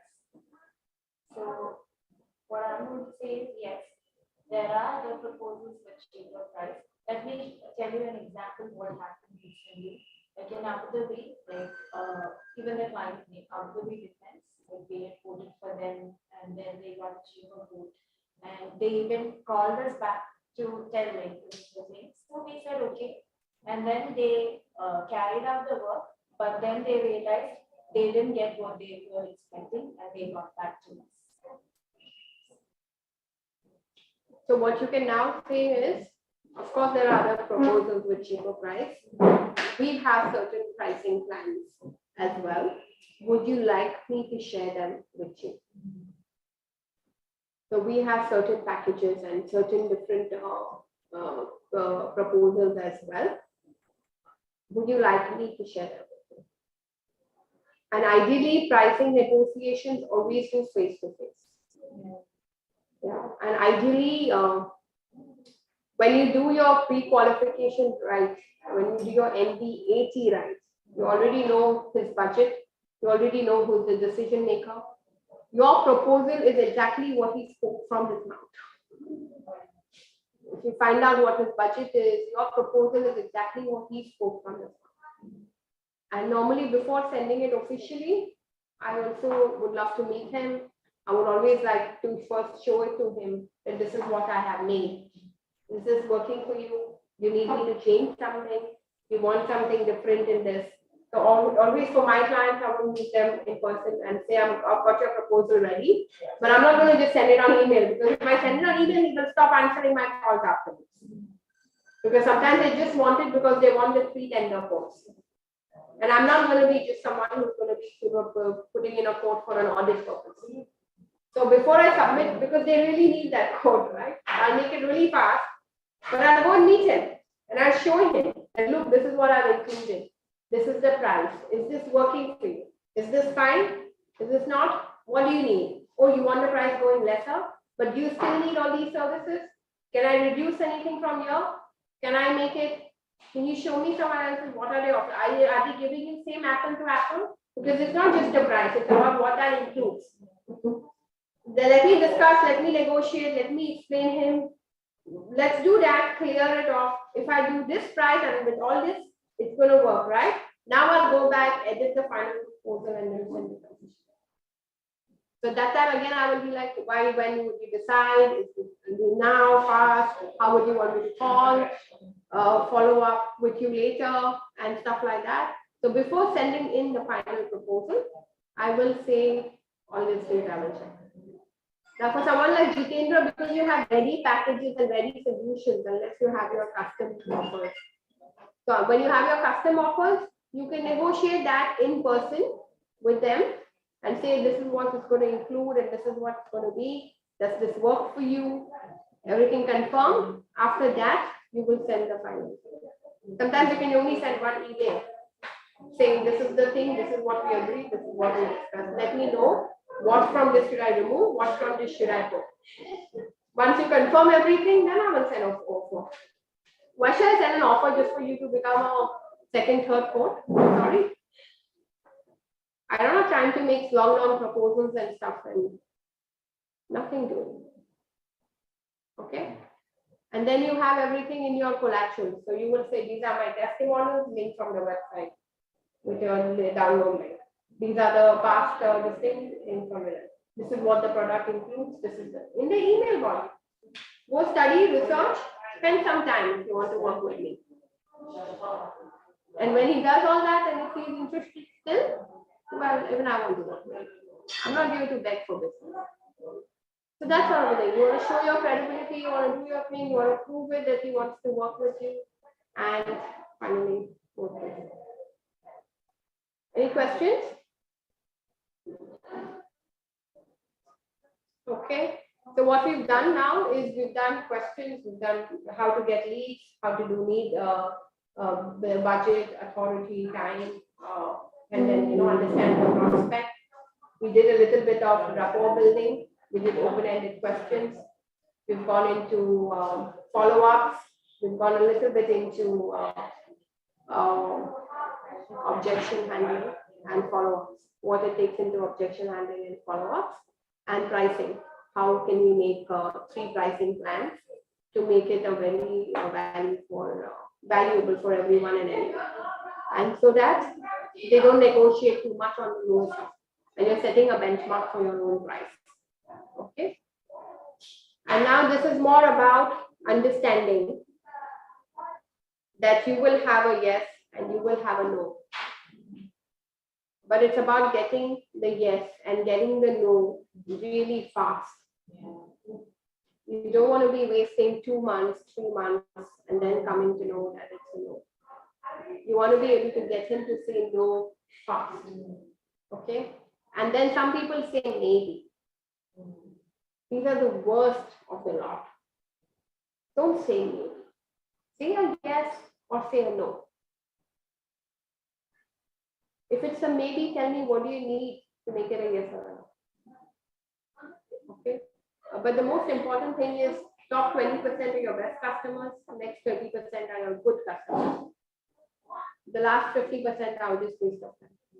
Last 20% are no chance to buy, and 30% are just shopping. So top 20% are your best customers. These are the ones you want to retain all the time. There will be people who educate themselves, invest in themselves, keep training, are high impactful, high productivity, want to work with a coach, want to make sure they don't lose a single day, a single hour, and want to move forward all the time. There are different categories of these people. These will be your best customers. They will not only invest in themselves, they will invest on their teams, in their companies, in their everyone, in their families, in their children. There are personalities like that. That's all you have to identify. Okay, but the most important thing is some will, some want, so what? Someone is waiting. Move on fast enough. And for business owners, again, when you work with CRMs and stuff, and when you see salespeople stop putting things in, because chances of closing is 20%. But when you see no, then you start judging the sales, which is the worst thing a business owner can do. It's a very healthy practice that they are encouraged to put.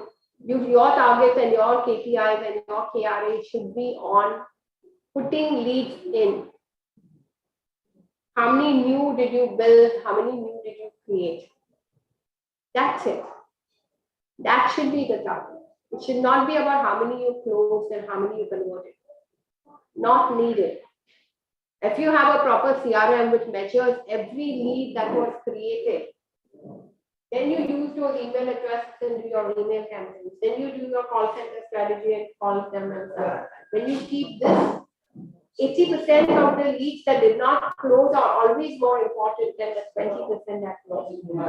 What's the call center? Call center is the first prospecting that you do. When you do Like internal or outsourced? you can do outsource.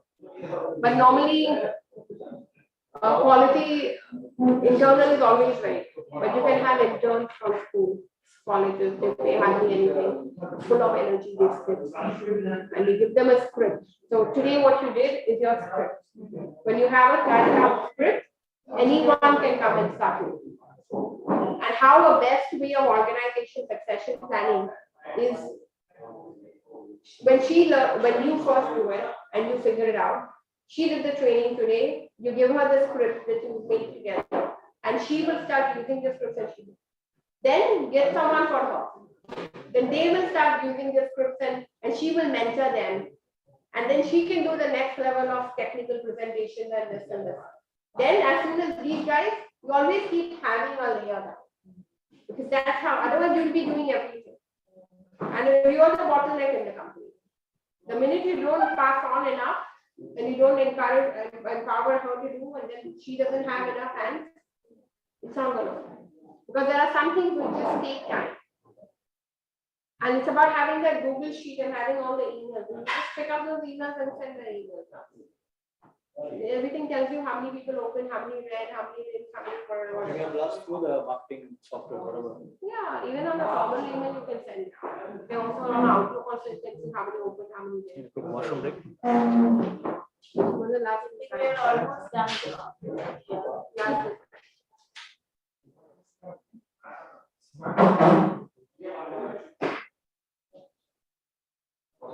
Nobody came and please.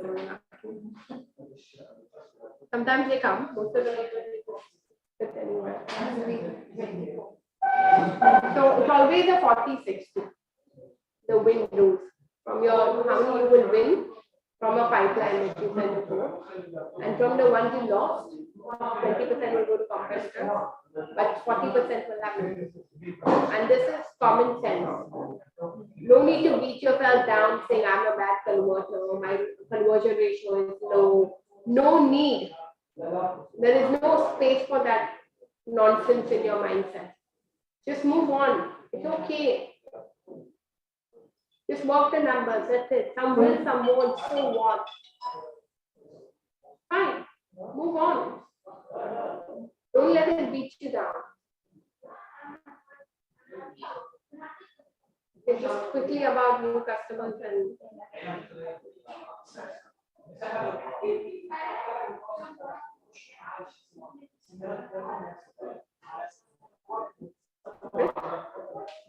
just about so that's it. So this is the most important that some will decide from the ones that you lose, out of which only 20% goes to competitors and 40% will be still no decision. And it's okay. Just don't beat yourself down and move on. Okay. And The repeat. mindset that matters.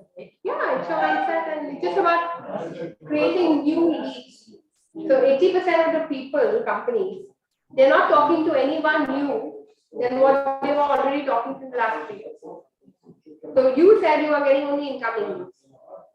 Means people are just sending inquiries and stuff. So you're not going out and creating any new. So the same people that you've been talking to, the same people. But you need to have a fresh list of new prospects, brand new prospects created every single week. If you don't have a fresh new game of brand new prospects coming back into the funnel, you're going to dry out. That's when sales become desperation. When you don't have a new set of prospects coming in, that's when Ramadan's become a dry month. But if you had new coming in March, April, May, then the 2 months of Ramadan will never go. You mind showing that last slide? Yeah. So I did this, right? Some will, some won't, so what? Someone's waiting. But technically, 40% will calculate, 60% you will lose even after sending proposals. And this is fine. So this is after sending proposals. Huh? So this is a 40-60 rule. From the 60% you lose, 20 you may lose to competitors, but 40 will be undecided. And they will sit and sleep on it. And those 40 are what you keep in your follow-up list until the day they decide. Like she said, you will follow up until they buy, or until they buy something else. So that's what it is, right? So I'll quickly, this is the last section, new customers and referrals. The purpose of every business is to keep and create and keep a customer. Obviously, if you can't keep a customer and you can't create a new customer and you can retain and keep it, then it doesn't make sense. So retaining a new customer is 6 to 7 times less costly than acquiring a new one. So it's very important to retain a customer. So whatever it takes to retain a customer. But salespeople and referrals is also important because you've got to ask, once you've got a customer on board, you've got to ask him for some referrals. Like who else like you would be interested in the sales training? Who else like you would be interested in getting your electric circuits investigation? Tell me. As a customer, you tell me. Okay, so you should ask him when he's happy, when you just about delivered.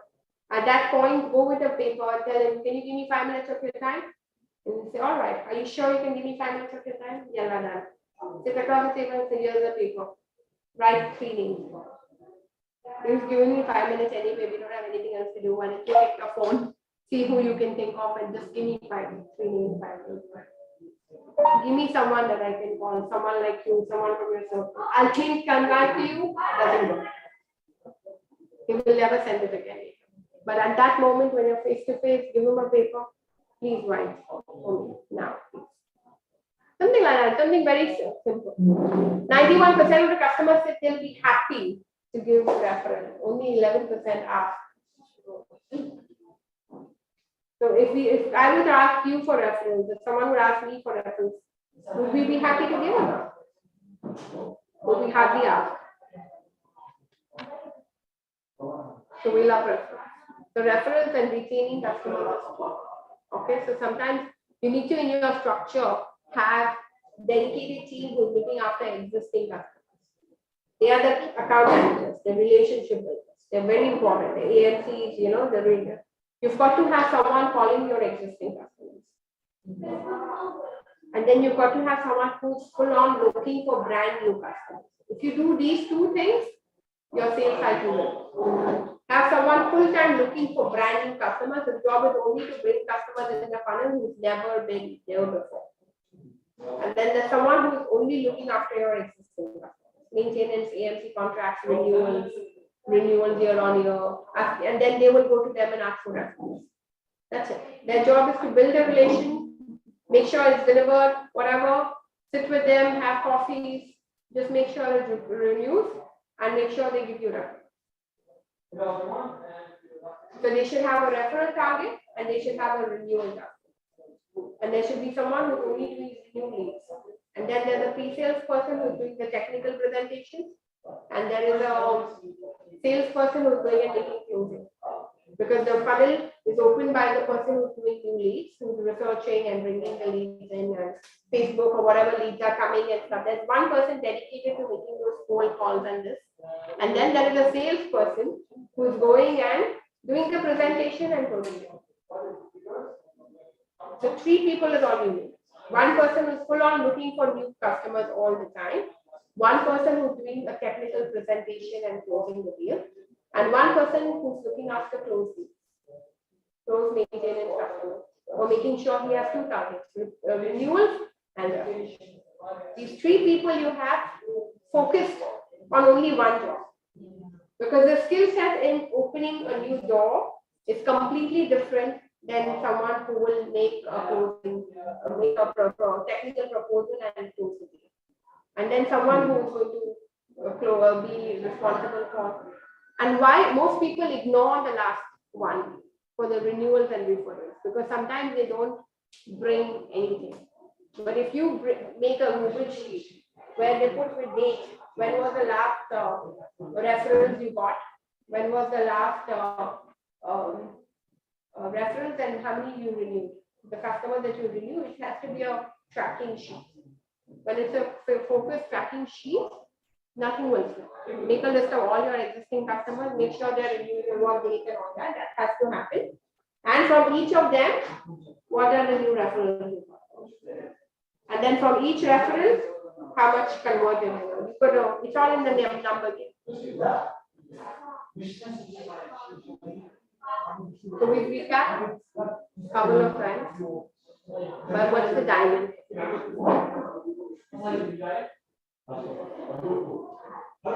The biggest takeaway from today's workshop. Jitendra, you can start. What was the biggest takeaway from today's workshop?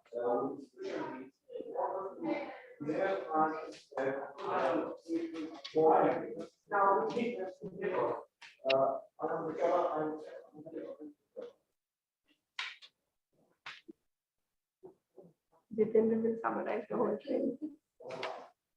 Just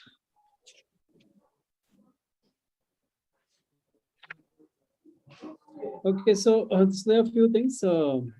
One is this This will be one. NBAT. I'll make the NBAT. volume. That NBAT thing is that was good. So if we are clear with the NBAT questions, it will help us to get a clarity. So that was good.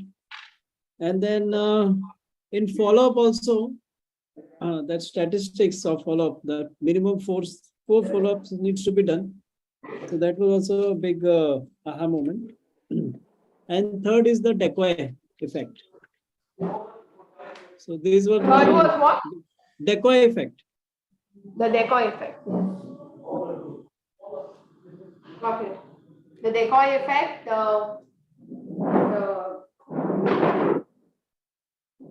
the follow-up, at least 4 minimum follow-up, the decoy effect, and this thing. Okay. So, NBAT. Ibrahim, yours biggest takeaway? Mine was the reference. The reference. Yeah. Basically, the fact that you should put more time into that, because that is easier to get than the cost obviously implied on that is going to be very less than creating a new question.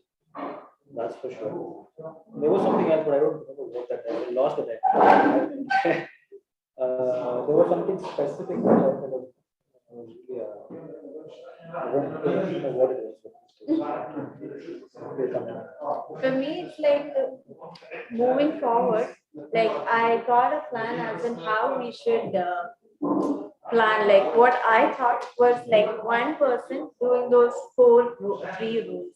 But now I understand, no, like moving forward, we should have like 3 people, one for only for creating the prospects, one account manager who will take care of the existing clients and making sure that they are reaching, and the third person only for these technical people. That Who's on the road all the time. So what happens is salespeople, I just get myself on the video. So what happens is salespeople are salespeople. What they do best is talk. And what they do best is close. Like if you tell him to make cold calls, how many did you make? He will be horrible at it. But if you tell him to go to 15 meetings in a day, will you be happy? And you'll be comfortable? So if you tell a salesperson to go for 10 to 15 meetings in a day, but if you tell him to schedule 15 meetings for himself, will you be successful? Depends. We don't do that. I mean, where I am right now, I don't do that much. Earlier I used to. Because you will be happy to go for 15 meetings if someone schedules it for you, right? Yeah. But for him to sit and schedule it, he will be horrible at it. He will be, and because of, he will not consistently sit and schedule it, he will not do 15 meetings. But potentially he can do 15 meetings in a day. If he does 15 meetings in a day, how many would you close? At least 50%. So if there's someone who is just sitting and making calls and scheduling in the calendar, someone just goes and closes. Even you can go and just do a technical presentation, close, and she can be ready soon. So she can be the person, as long as they drive or whatever that they're at. The person who's making the prospecting calls is the one who's scheduling meetings, because he's qualifying correctly, not just sending meetings like time pass meetings. And ideally, even when you schedule meetings, they can still talk first on the phone. Second level of prospecting. So once the first call center does the prospecting, then when it's qualified, then you can maybe do the prospecting, the second level of prospecting, and then finally there's a meeting, which closes with a deal. And then there needs to be, again, after they close the deal, then the proposal is sent, then there is a lot of follow-up, which is not worth his time. And he will not do it because he will be horrible at it. Senior salespeople will never do the follow-up and the chase and these things. They just do not have the skill to do it. It's a nature. It's not You can complain, point finger, whatever shit you want, you can do. Be happy. They're not going to be successful. So then the follow-up again needs to go back to the person who second qualification did. And then final negotiation call he will go. And close the deal on. This increases the success to a whole new level. So Jitendra, for you, what was the diamond? The question. We have to ask the question to get more information from them. I used to talk more, and I won't listen much as they are saying. Instead of like what you requirements like that, keep talking. That was the main thing I understood. But you have to remember when you ask the question, you should be They quiet. start, yeah. Then you have to learn to be silent. It's a very big lesson to be quiet. You will be quiet. Then he will say 3-4 lines. Then immediately you will start saying, yes, sir, we have that solution. And all. No selling. No selling on the phone.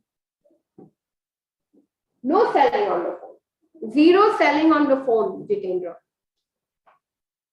Of course, you're not going to go and meet everyone, but you can then call them on a Zoom meeting. They say, okay, if you want it, we will. First, you have to identify he has the budget. First, you have to identify he's willing to do it. He's done something like that before. Even if he's never done, he's willing to get on a program. You can ask him explicit questions. Why would you want to get on a program? If you've never done a program in the past, what changed? What makes you want to do a program now? You know, do you think you will have that 2 hours or 2 days of work? Do you think you will come every month? Why would you want to do it? Why is it important for you? Isn't it boring? What if other things come up and you will not want to do it? So you can rub this in to really see how serious is he, to really want to do it. But this will be at what stage? This will be at This what will stage? be for you at the first call, second call, third call stage. Because if I am only calling and I am only inspiring him, why should be doing it? Then that's why you have we a ask- person. You have a person. Like I have number. If I was doing all the follow-ups, it would not work. yeah. You need to have one coordinator, which you already have. You need to have one coordinator. So if you want to do the numbers you want to do, like 50 calls, it's not worth your time. Hmm. Even if you're dedicated and even if you can do it, it's not worth. You cannot be doing it. Finished. You will fail miserably. It's not your job. But you have to do the first 10 calls so that you cannot not do the first 10 calls. You have to do so you understand exactly who's saying what, and they will do that. And then you train your person to do it. You have the scripts for them to do it. And then you will do the second calls. When they do the first call, then they schedule a call for you. That's the phone call you can do, and then you can get on a Zoom call as your meeting call. Your meeting call will be a Zoom call, where you can assign 1 day in the week or 2 days in the week where it's back-to-back Zoom calls. Where the person who's making calls is going to just schedule meetings back-to-back for you on 1 day of the week. 1 day of the week is your Zoom call day. And then after your Zoom call, again, that person will follow up. Okay. And then you will come back after 2-3 follow-ups that he does. Then you will come back to call him again. Okay. Reminding him how fun is the suffering. Just remind him that you were suffering 2 months back. You're still not signed up. Are you enjoying the suffering? It must be fun, right? Like that. So tell him, how can I help you expedite? If I can do anything to help you get off this misery, what can I do?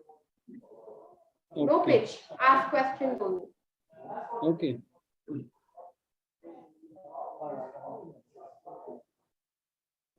Cool? Yeah. Done.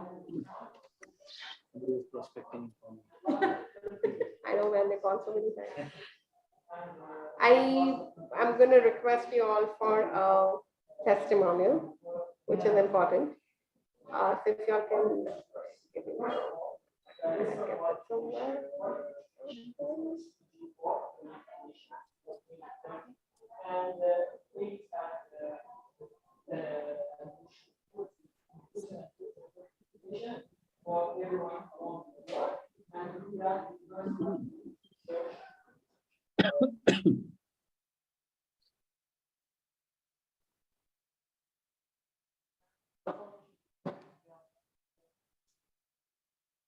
Alright, where did it go?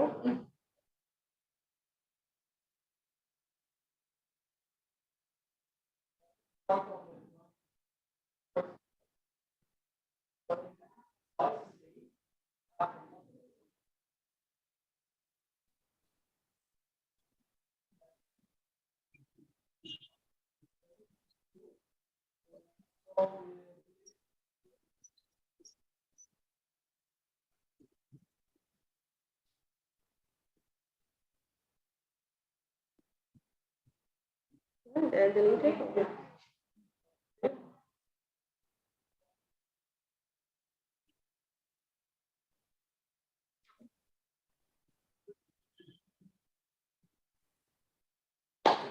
If you all can give me a video testimonial, I would love it.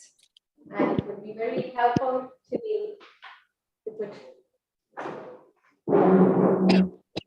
I won't be able to because of, Because you're working. Yeah. I would love to, but first. You give me a writing app if you want to link. Yeah. Because again, I can't say until because You can just talk about the sales training, like what opened up for you. So you did not say where you're from, and like just like this is just a sort of script. If you like, just like what was your problem before, like what were you thinking, then before you did this, and how it helped out to kind of isn't it better if we give it like after having a proper like this 10x times or whatever because we just finished. No, it's okay. I think this is just like I can give it, not a problem. Yeah. I can send so you you a can just say video what are your 3 biggest takeaways, and what were you thinking before the program? Like what was your thinking before the program, and what is the 3 biggest takeaways, and why would you recommend anyone to join? So it's like you can just take the first name, and you can just take the event that you participated, which is a 2-day sales mastery, 10x sales mastery, and what issues you had with sales before, and what are your 3 biggest takeaways from it, and if you would recommend it to anyone for any reason. Hope I remember this in this order. Yeah. So what were you thinking? Why you came for the training? Like why? What was the top 3 issues? And then just bullet point. I will listen you also. And Jitendra also. Jitendra will be on Zoom. Let me see if the studio is empty. But this one. The studio here? No. Recording. Ah. Now you just take it out of the phone. I think I would say that we wanted to Actually, why did we want? to lay some more like foundation into our. We can say that we are in the place where we want to scale up our company, and we wanted to really make sure we had a proper sales foundation, and then to build up from there because we have a lot of plans to expand and scale up, and we are in that place right now. But we wanted to really look at but yeah. Then the points. That's too early.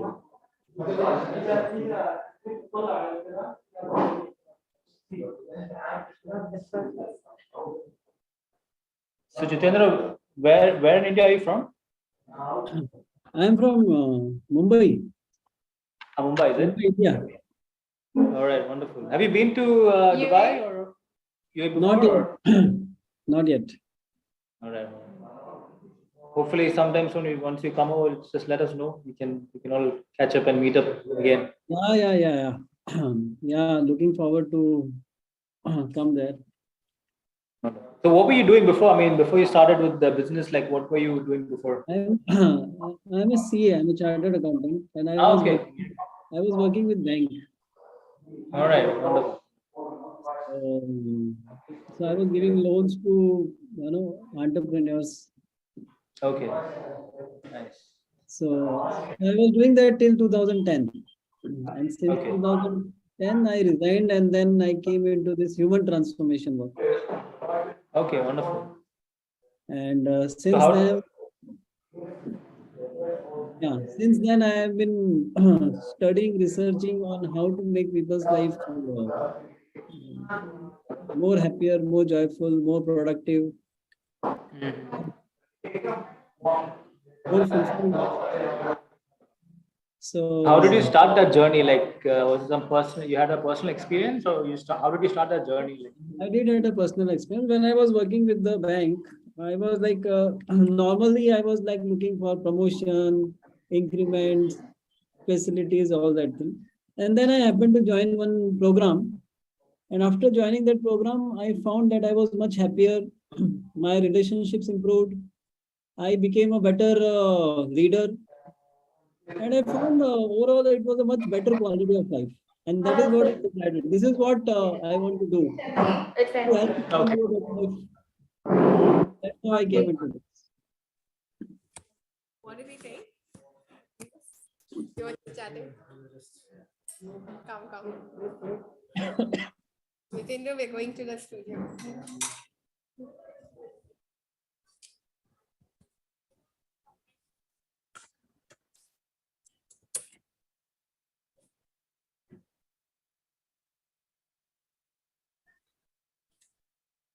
There's no noise here.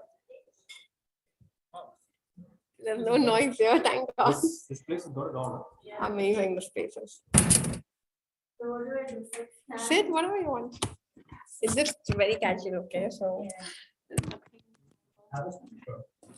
You don't need to, just a casual, whatever you felt like.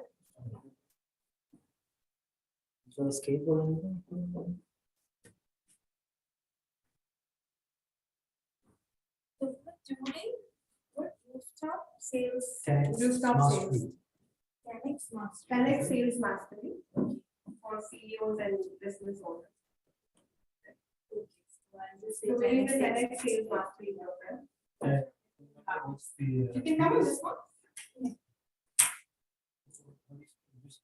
I just came out of yeah.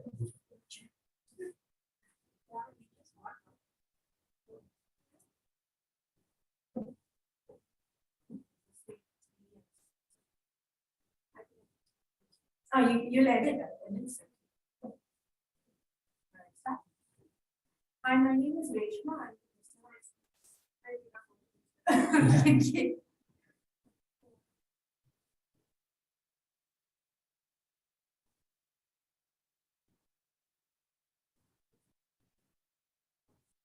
Should I say a company?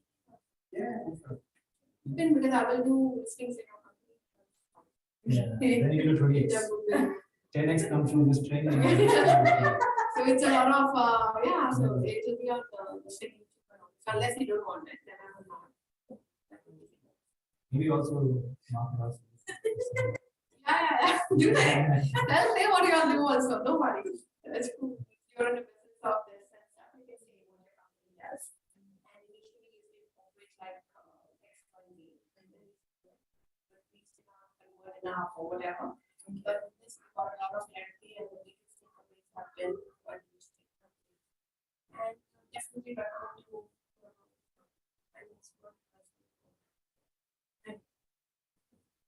Hi, my name is Reshma. I'm the Business Excellence Manager at Cornerstone. I enrolled in this 10x mastery. Mastery phase.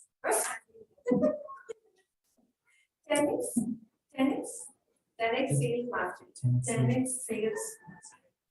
10x sales mastery by rooftop sales. Okay, just say whatever.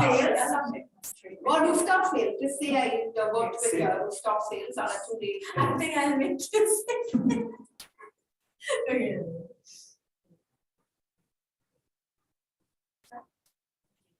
Hi, my name is Reshma. I'm the Business Excellence Manager from Cornerstone. I enrolled in this 10x Sales Mastery program. actually, when I enrolled, we were in that place where we are scaling up our company, and we already had our sales team, and we had some plans. But the reason why I enrolled in this program is to set our foundation strong, and based on that, to scale up our company. And how we used to do sales is like one person used to do the entire sales cycle. But after attending this 2-day program, like the biggest takeaway from me is where I got to know about this NBAT strategy, which really helped us save a lot of time while preparing the pre-qualification. Earlier, we were wasting a lot of time when it came to follow-ups. So this, after getting to know this NBAT strategy, this really helped us. And also moving forward, what I learned is like instead of having one person doing this 4 steps in the sales cycle, find out people who can do, who are gifted in these 4 categories, and have different people doing these tools. And this has been a game changer for us, and I would definitely recommend this program to anyone who wants to see it. Thank you. Oh, it didn't count it up.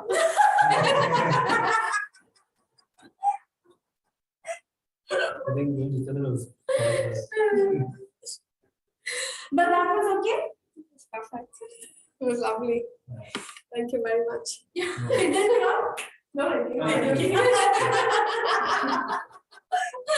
I actually fell for it. I want to like now what our plan is basically to now create from what we learned, create a plan for 2020. So right now everybody's like out like at the moment, everybody's outside. Like, even our partner who would have possibly joined, but we have to go to so she's doing on that now. We have planned to do 2 things. One, set a strategy and also have people really. But what other tips do you think we can do? If you see the feedback, Jitendra, you can hear us, right? If you see the feedback that came from the final timings, hers was around questions. That means her mindset is towards calling. Yeah. So you can see where the automatic vibe is going. Yes. Her feedback came from another section. Yours came from another section. From that also, you naturally understand where who is tilting. Yeah. So not that you went and told her now call, but she herself picked that. So it's about naturally finding that instinct or who enjoys and using them for that. Even initially, if you remember, she said rapport building is her strength. In the top, in the sales stress, what was her strength? You guys said qualification and this and all. Then hers was rapport building, right? So from all that also you come to know where whose strengths naturally are. And then it's always good to use them in the right phase. And then product technical and stuff is somewhere where she could use help. So somewhere you can use with pre-sales right now, but eventually she will pick it up. So, but then you want to know that, not every sales will be able to qualify, pitch the technical product aspect correctly. You recommend having I mean now I think people are warmed up to the idea of having virtual meetings. But I think one thing we're missing out hugely on is the fact that we don't have those face-to-face meetings. Most of it is like either it comes to us, we code for it. Or the second thing is we call these customers who we know for sure have it. One just about coding. To do what you think, there's nothing wrong with that. Nothing wrong with that. There's no need to really waste my house and stuff like that. You can say, okay, just wait. Even if she gets to a place, she can connect the technical guy on the virtual meeting. Yeah. So you can do that. So even if one person gets on the face, to do the mirroring and do the whatever, the rapport building on the spot and stuff. But technical questions, connect the person on the phone. But definitely, face-to-face is always going to build that strong. But for the bigger customers and the bigger value. If it is a small ticket, small value, competitive, don't waste time with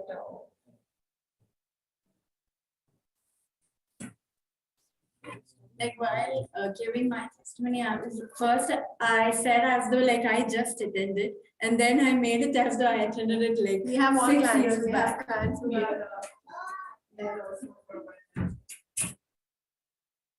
So, but don't forget the elevator pitch, the first day and the second day. Like I think today we are all in the second day mode. only. But anything that you like from the first day also. Anything, whatever. The elevator pitch. Take your time.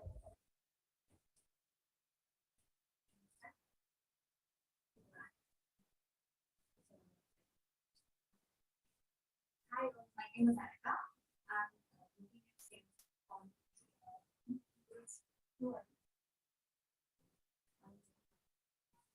Hi, my name is Annika. I'm working as sales coordinator in Cornerstone Premium Building Inspection. As I enrolled to this session in rooftop sales, I thought like as a normal sales class, like it will be lecturing, we have to hear that, like that normal class. I thought like that. But I came here and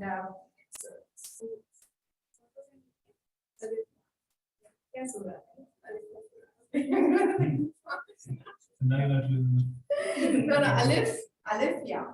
I know Surah is there, but I don't know that.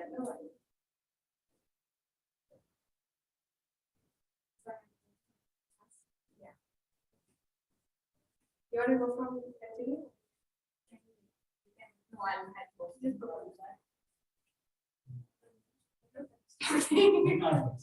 I'm getting excited in the video. Sound is coming from which is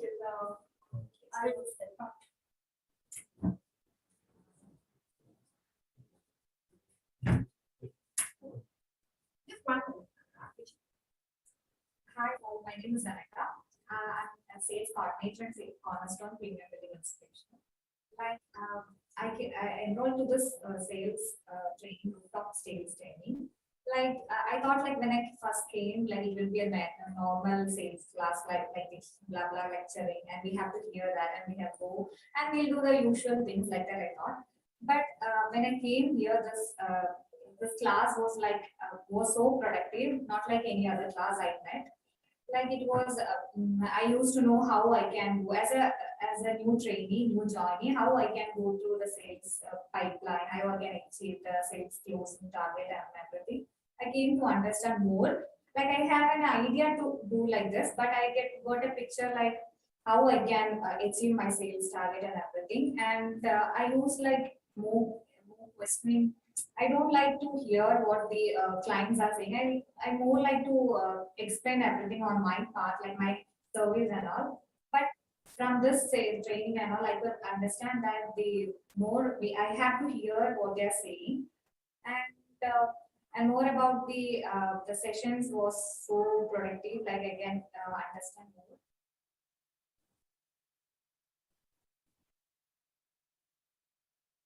Super. No stress. No one is good. So But this a few happened to things me here. for what's function. I was randomly speaking, suddenly they came with the camera in, like, why are you the judge? What motivated you to be the judge for this event? And I was like, oh, and they had to take 3 retakes for it.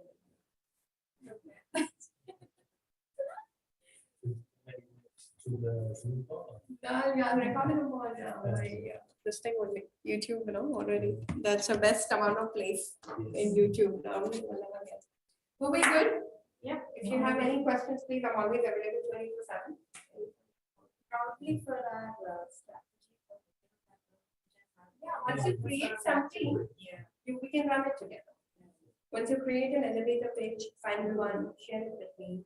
Once you create any strategy, any pricing plan or something, if you want to share it, then I will just brainstorm. Not that I will know more of your business than you know more anyway. But we can always brainstorm. If you want, you can pitch to me as a customer, and I can tell you where I saw it was nice or not nice. So feel free to do that. I'm going to take his recording. Sure, right, pleasure meeting you. Thank you and, so much. Thank you for coming from Abu Dhabi. You were awesome. And wish you all the best of luck. Bye, Jitendra. Bye, Jitendra. We will, is Jitendra on LinkedIn? I am, yeah, who? Is he on LinkedIn? Yeah, he's on LinkedIn. Jitendra, you're on mute. You have to unmute. Sorry. Yeah, I was saying it was wonderful meeting all of you and experiencing your energy and your sharings. It was really wonderful. You all were not here. He was like, when there are more, then there's more energy in the room. I don't know why they're not come. I was like, we need to start. Staff to one, and I don't want to not finish. Yeah. And the room was up to 3. So then I was like, I better start. And at least your trial and all that, I'll start off, at least. We liked your effortless way of living. So Yeah. that was Oh, he's very quite calm. inspirational. You can tell from. Yeah. So I have after we had a talk last week now, and since you were talking again about spirituality and business, so now I'm writing another book on spirituality and business. Oh, He's wow. written 3 books already. Oh, really? 3 now? 5 books. 5 books. 5 books. Now this is going to be the 6th one. This is mainly focusing on spirituality in business. Wow. Okay. So We'll definitely connect. Are you on LinkedIn by any chance? yeah, I'm there in LinkedIn. Well, in the WhatsApp group. Oh, so yeah. connect Yeah, and yeah, others have. yeah, I'm going to yeah, keep that yeah, group. Yeah, keep it sharing. going. Yeah, Yeah. Keep it So on. one thing, Olivia, one thing what I was thinking, we have learned this thing, but is there any thing step by step? First step, you complete this pitch. Second, you do this. Third, you do this. We can get some kind of this clarity. I think then we can see that we are moving in that those steps we are completing. If we already done some steps, we can move to the next steps. But I think if we can have something like that, it will help So the everybody. steps is the steps only. The steps of the sales process is what the steps is. So you cannot skip steps. So first comes prospecting, then comes rapport building. So where does the elevator pitch would come where? Elevator pitch comes on the phone calls. In prospecting. Yeah, on the process. Elevator pitch comes, it's your identity, it's anytime. You even go in the elevator, you talk about the elevator pitch all the time. This is the steps. First is always lead generation, obviously, but then you first do your need analysis. Once you do your need analysis, you understand the NBAT.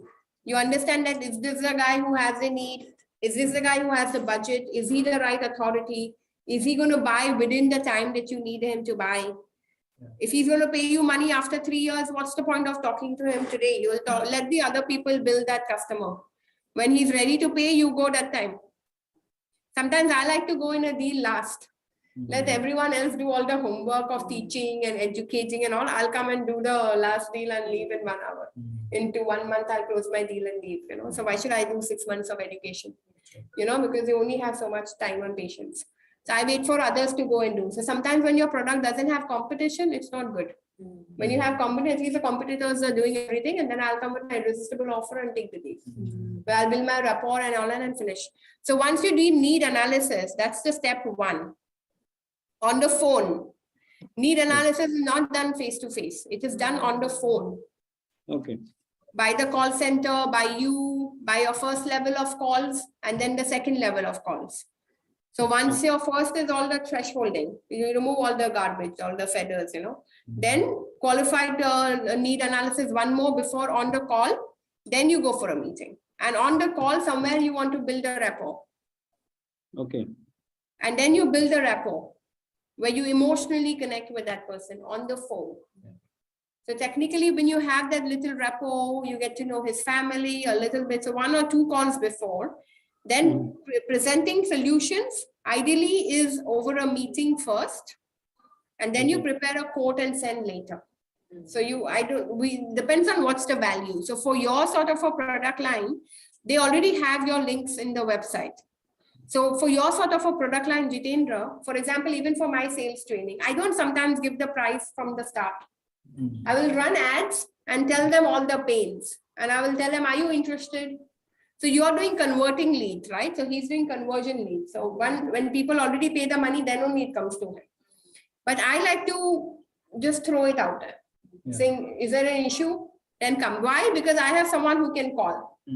He doesn't have someone who can call. He's the person who is calling. But I'm happy to throw it out there and let people put interest. And then I have someone who can call. Because not everyone will look for a sales training interest. If you're an engineer, will you click on that ad? No. If you're not into blockchain, you're not going to click on an ad which is talking about blockchain or cryptocurrency or anything. So I'll have to just throw it in out there because as is a B2C product, but for a B2B sort of a product, when you throw it out, not everyone is going to click on it. It's only going to go by people who want it. And then I will first call need analysis on the phone. Even if you showed interest, okay, so what? Sometimes if you can't call everyone, then you can have another funneling call that you want to set a one-on-one with us, then fill this form. So you can tell them fill this form if you want to have a one-on-one with us. So once that form is filled, then you find out if that one-on-one is worth your time or is it worth your staff's time. Okay. Because in that form, you will say, what's your revenue? What's your issues right now? What are your biggest complaints? What are your goals? Whatever you want to find out. And then they will already fill the Google form. Google form luckily comes out in a Google sheet automatically. Everything is collected together. That's it.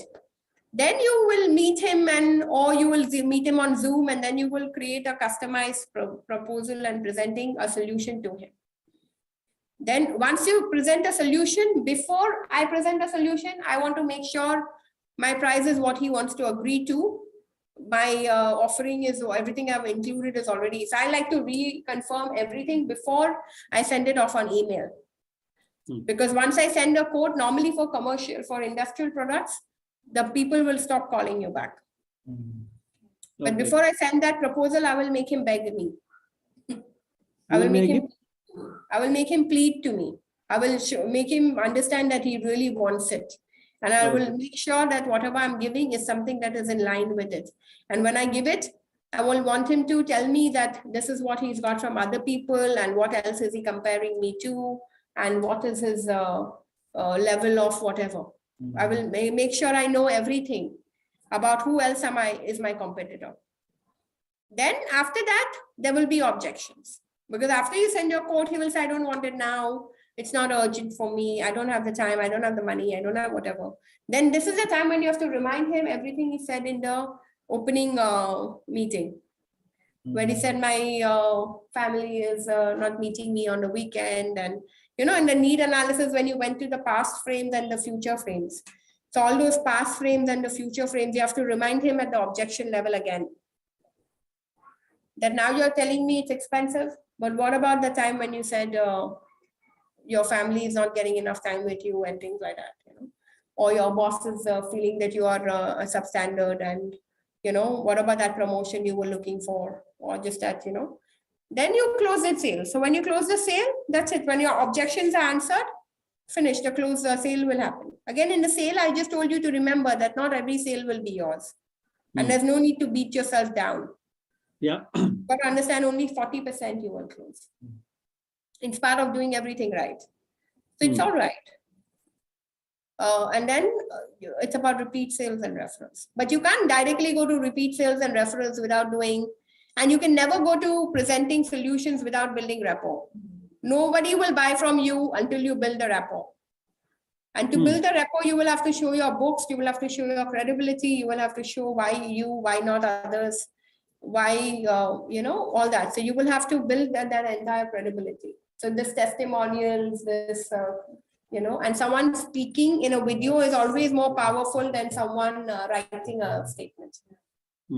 If you have happy customers also, take them on a video. Create a case study. Yeah. That this were my issues. How easy do you think that is for you? You'll be shocked. You did a success story with a single customer. But then I stopped. Yeah. You did a success story with a single customer. Take him on a video and tell him what were your issues. Tell him before, who were you working with before. He may not say names, but what were your issues, and in spite of paying yearly, whatever, what was all happening, and how we improved and how we impacted, and would you recommend us to a customer? Take it on a video, because written testimonials mean nothing. So the case study is more of an interview form. You are asking question and the person is giving the answers. It can be an interview and a little video, if you can. Videos are very powerful. Now voice search is going to become bigger than text You search. can have the interview on the video, like maybe a Zoom video, Zoom call or like that. Yeah. Yeah, or you can write a blog with it and just have the key thing on a video or whatever. Because I've But seen it's just many more people- authentic. Like you can type anything and put anyone's name. There is no credibility.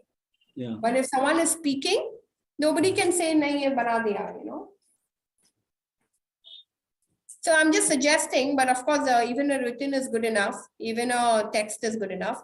On your Google form, Google Map, people can throw testimonials. On your Google, on your LinkedIn profile company page, people can throw in testimonials. So it's very good. Very many places that you can have testimonials. So you can take testimonials anywhere. In this public media also you can take, and then you can use that and stuff. So, Yeah. but these steps you cannot skip. But these steps you need not be the only one doing. You can have people doing. So ideally prospecting, you can get someone else to do. Need analysis and building rapport, you need to do. Okay. But the initial first level of prospecting, someone else can do. Need analysis, building rapport, she would do for your case. And then you can come in for presenting solutions and answering objections. And then ideally, the person who will have the rapport will be the one who will close the deal. So the person who is building rapport will eventually come back for closing the sale. And you said like for prospect, you said that there are three people. One is doing all the lead generation and one is doing all the presentation. For them, I said that. For your organization, you can just have one person who's doing all the lead generation initially, and then the same person will do repeat sales and referrals. Okay. Because the same person is going to make phone calls and say, sir, how are you? Happy? And so time to renew and all that stuff, all that paperwork, all the admin work. This guy will do the 7 and 1. He will only do. Okay. Again, pleasure and meeting with us. And hopefully meet the repeat customers. Any reference? You can also give us some reference. I have a lot. Yeah, we'll see. It's a start of relationship. All right. Take care. Take care. So for me, like this prospecting thing, generating leads is something that I need to focus on. Yeah, but you can Other things are comparatively like, okay,